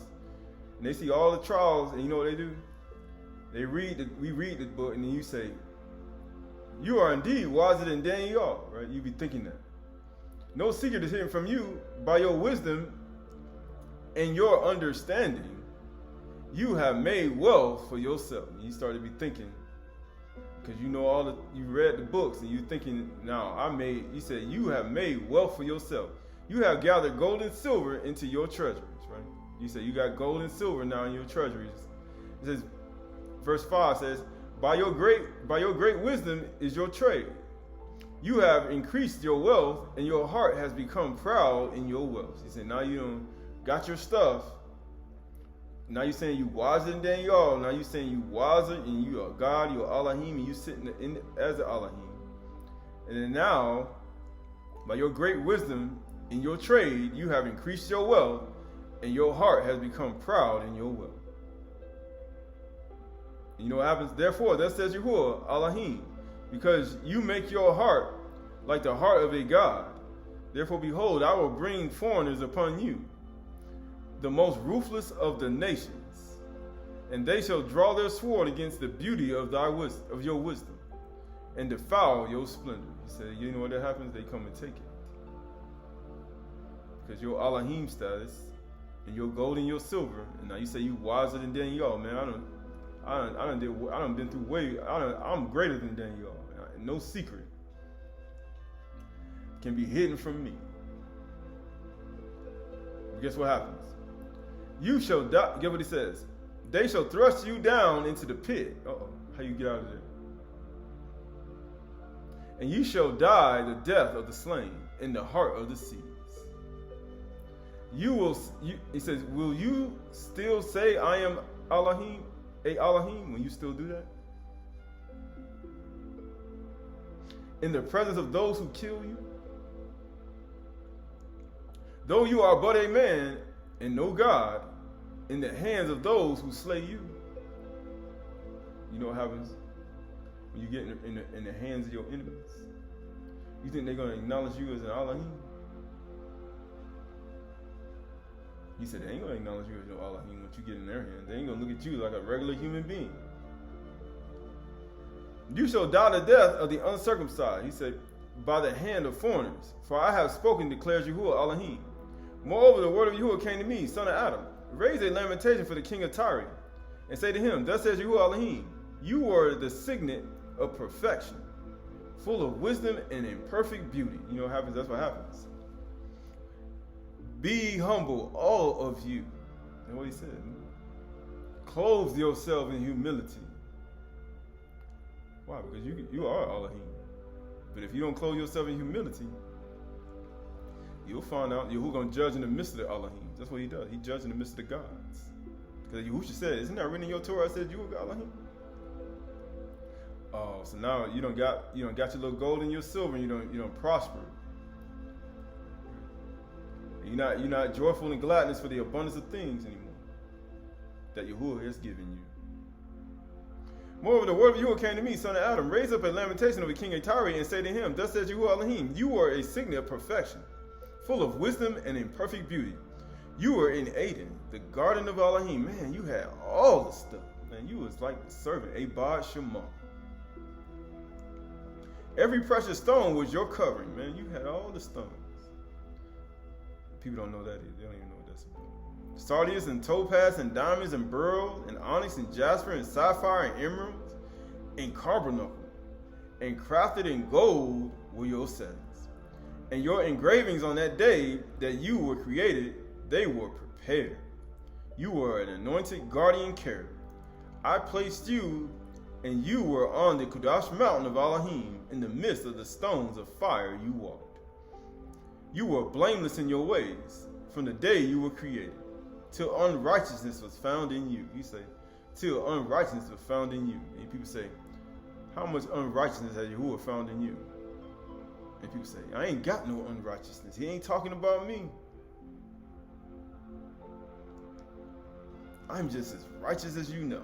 You know how it talks about those who trusted in themselves and say they were righteous. Are you sure? He said, you're going to go in the pit. How you going to get out? You trusted in yourself that you were righteous.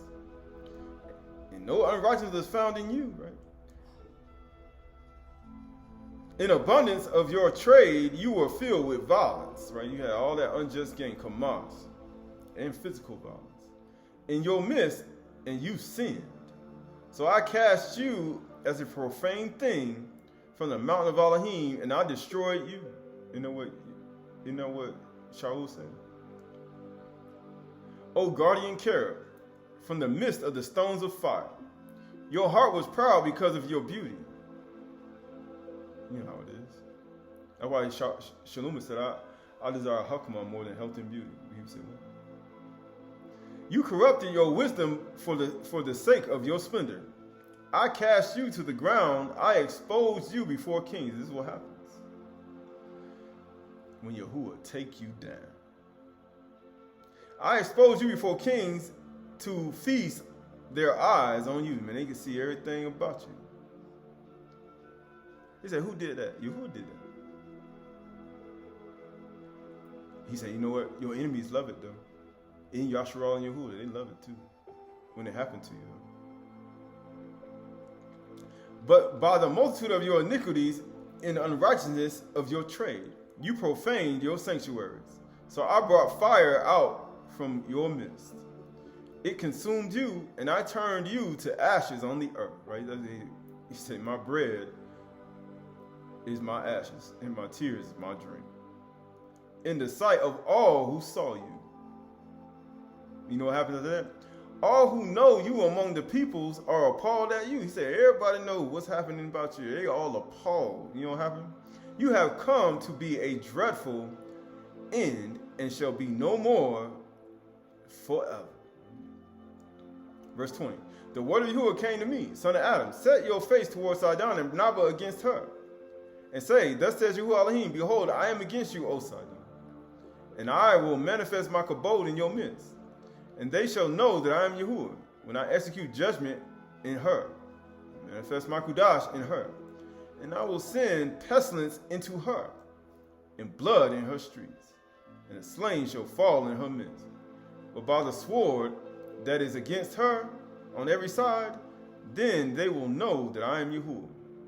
And for the house of Yasharal, there shall be no more a briar to a prick or a thorn to hurt them among all their neighbors who have treated them with contempt.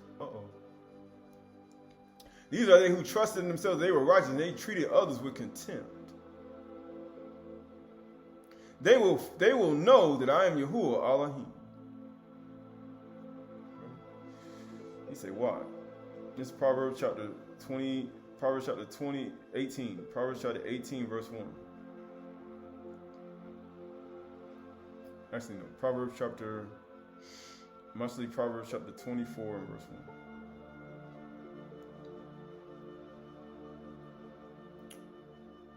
Proverbs chapter 23, 24 and verse 1. Be not, 24 and 1. Be not envious of evil men, nor desire to be with them, for their hearts devise violence. That's what he said with the king of Sodom. He said, man, your trade, you got that gold and that silver, and man, there was violence in them. And their lips talk of trouble. By wisdom is a house is built. And by understanding it is established. By knowledge the rooms are filled with all precious and pleasant riches.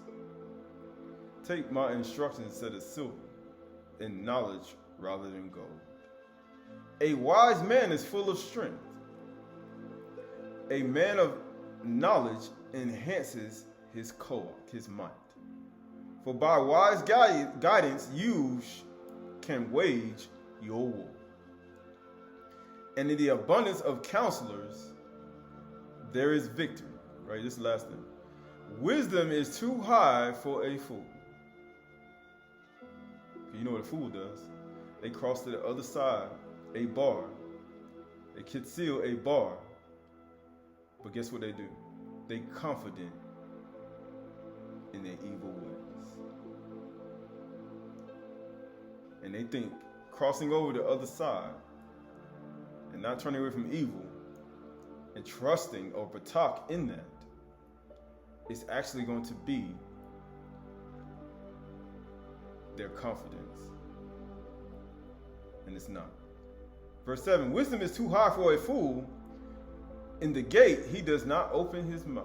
He said he quiet. He's like your cold, right? But in actuality, the reason why he don't open his mouth in the gate is because he has something on the inside that's causing him to curse within. Or Qalalah within. That's why he doesn't open his mouth. Right, verse 8 says, whosoever plans to do evil will be called a schemer. The devising of folly is sin, and a scoffer is an abomination to mankind. Right, so we look at ourselves, we look at the inward man, we look at the inward being. We know that all things work together for the good of them who love Yahuwah and are called according to his purpose. And his purpose is that all men should be saved, and all men should walk in righteousness, and all men and women should walk in trueness of heart and trueness of mind, those who will keep the commandments and the testament of Yahushua Mashiach. For don't boast against the natural branches. For the natural branches, it's easy for them to graft them back in. You know, become arrogant against the branches that Yahuwah broke off, but it's easy for him to put them right back in. For the boast against the branch is to lift up your yard against Yahushua Mashiach himself. For everybody should clothe themselves with humility and know that he said, even though man walks in the imagination of his own heart, one should always yield himself over to the Lord, to the humility and understanding of who one is. For we live in this world, we are not of it. And as foreigners in this world, but we seek a kingdom whose builder and maker is Elohim, a Malkuth. And the kingdom of Elohim comes not with observation. Neither can you say, there it is over there, or it's over there. For the Malkuth of Yahuwah is within you. All that within me, Barak his Qahalath name. All that's within me, Barak his Qahalath name, in his kingdom. For the meek shall inherit the earth. The Ainu shall inherit the Eretz.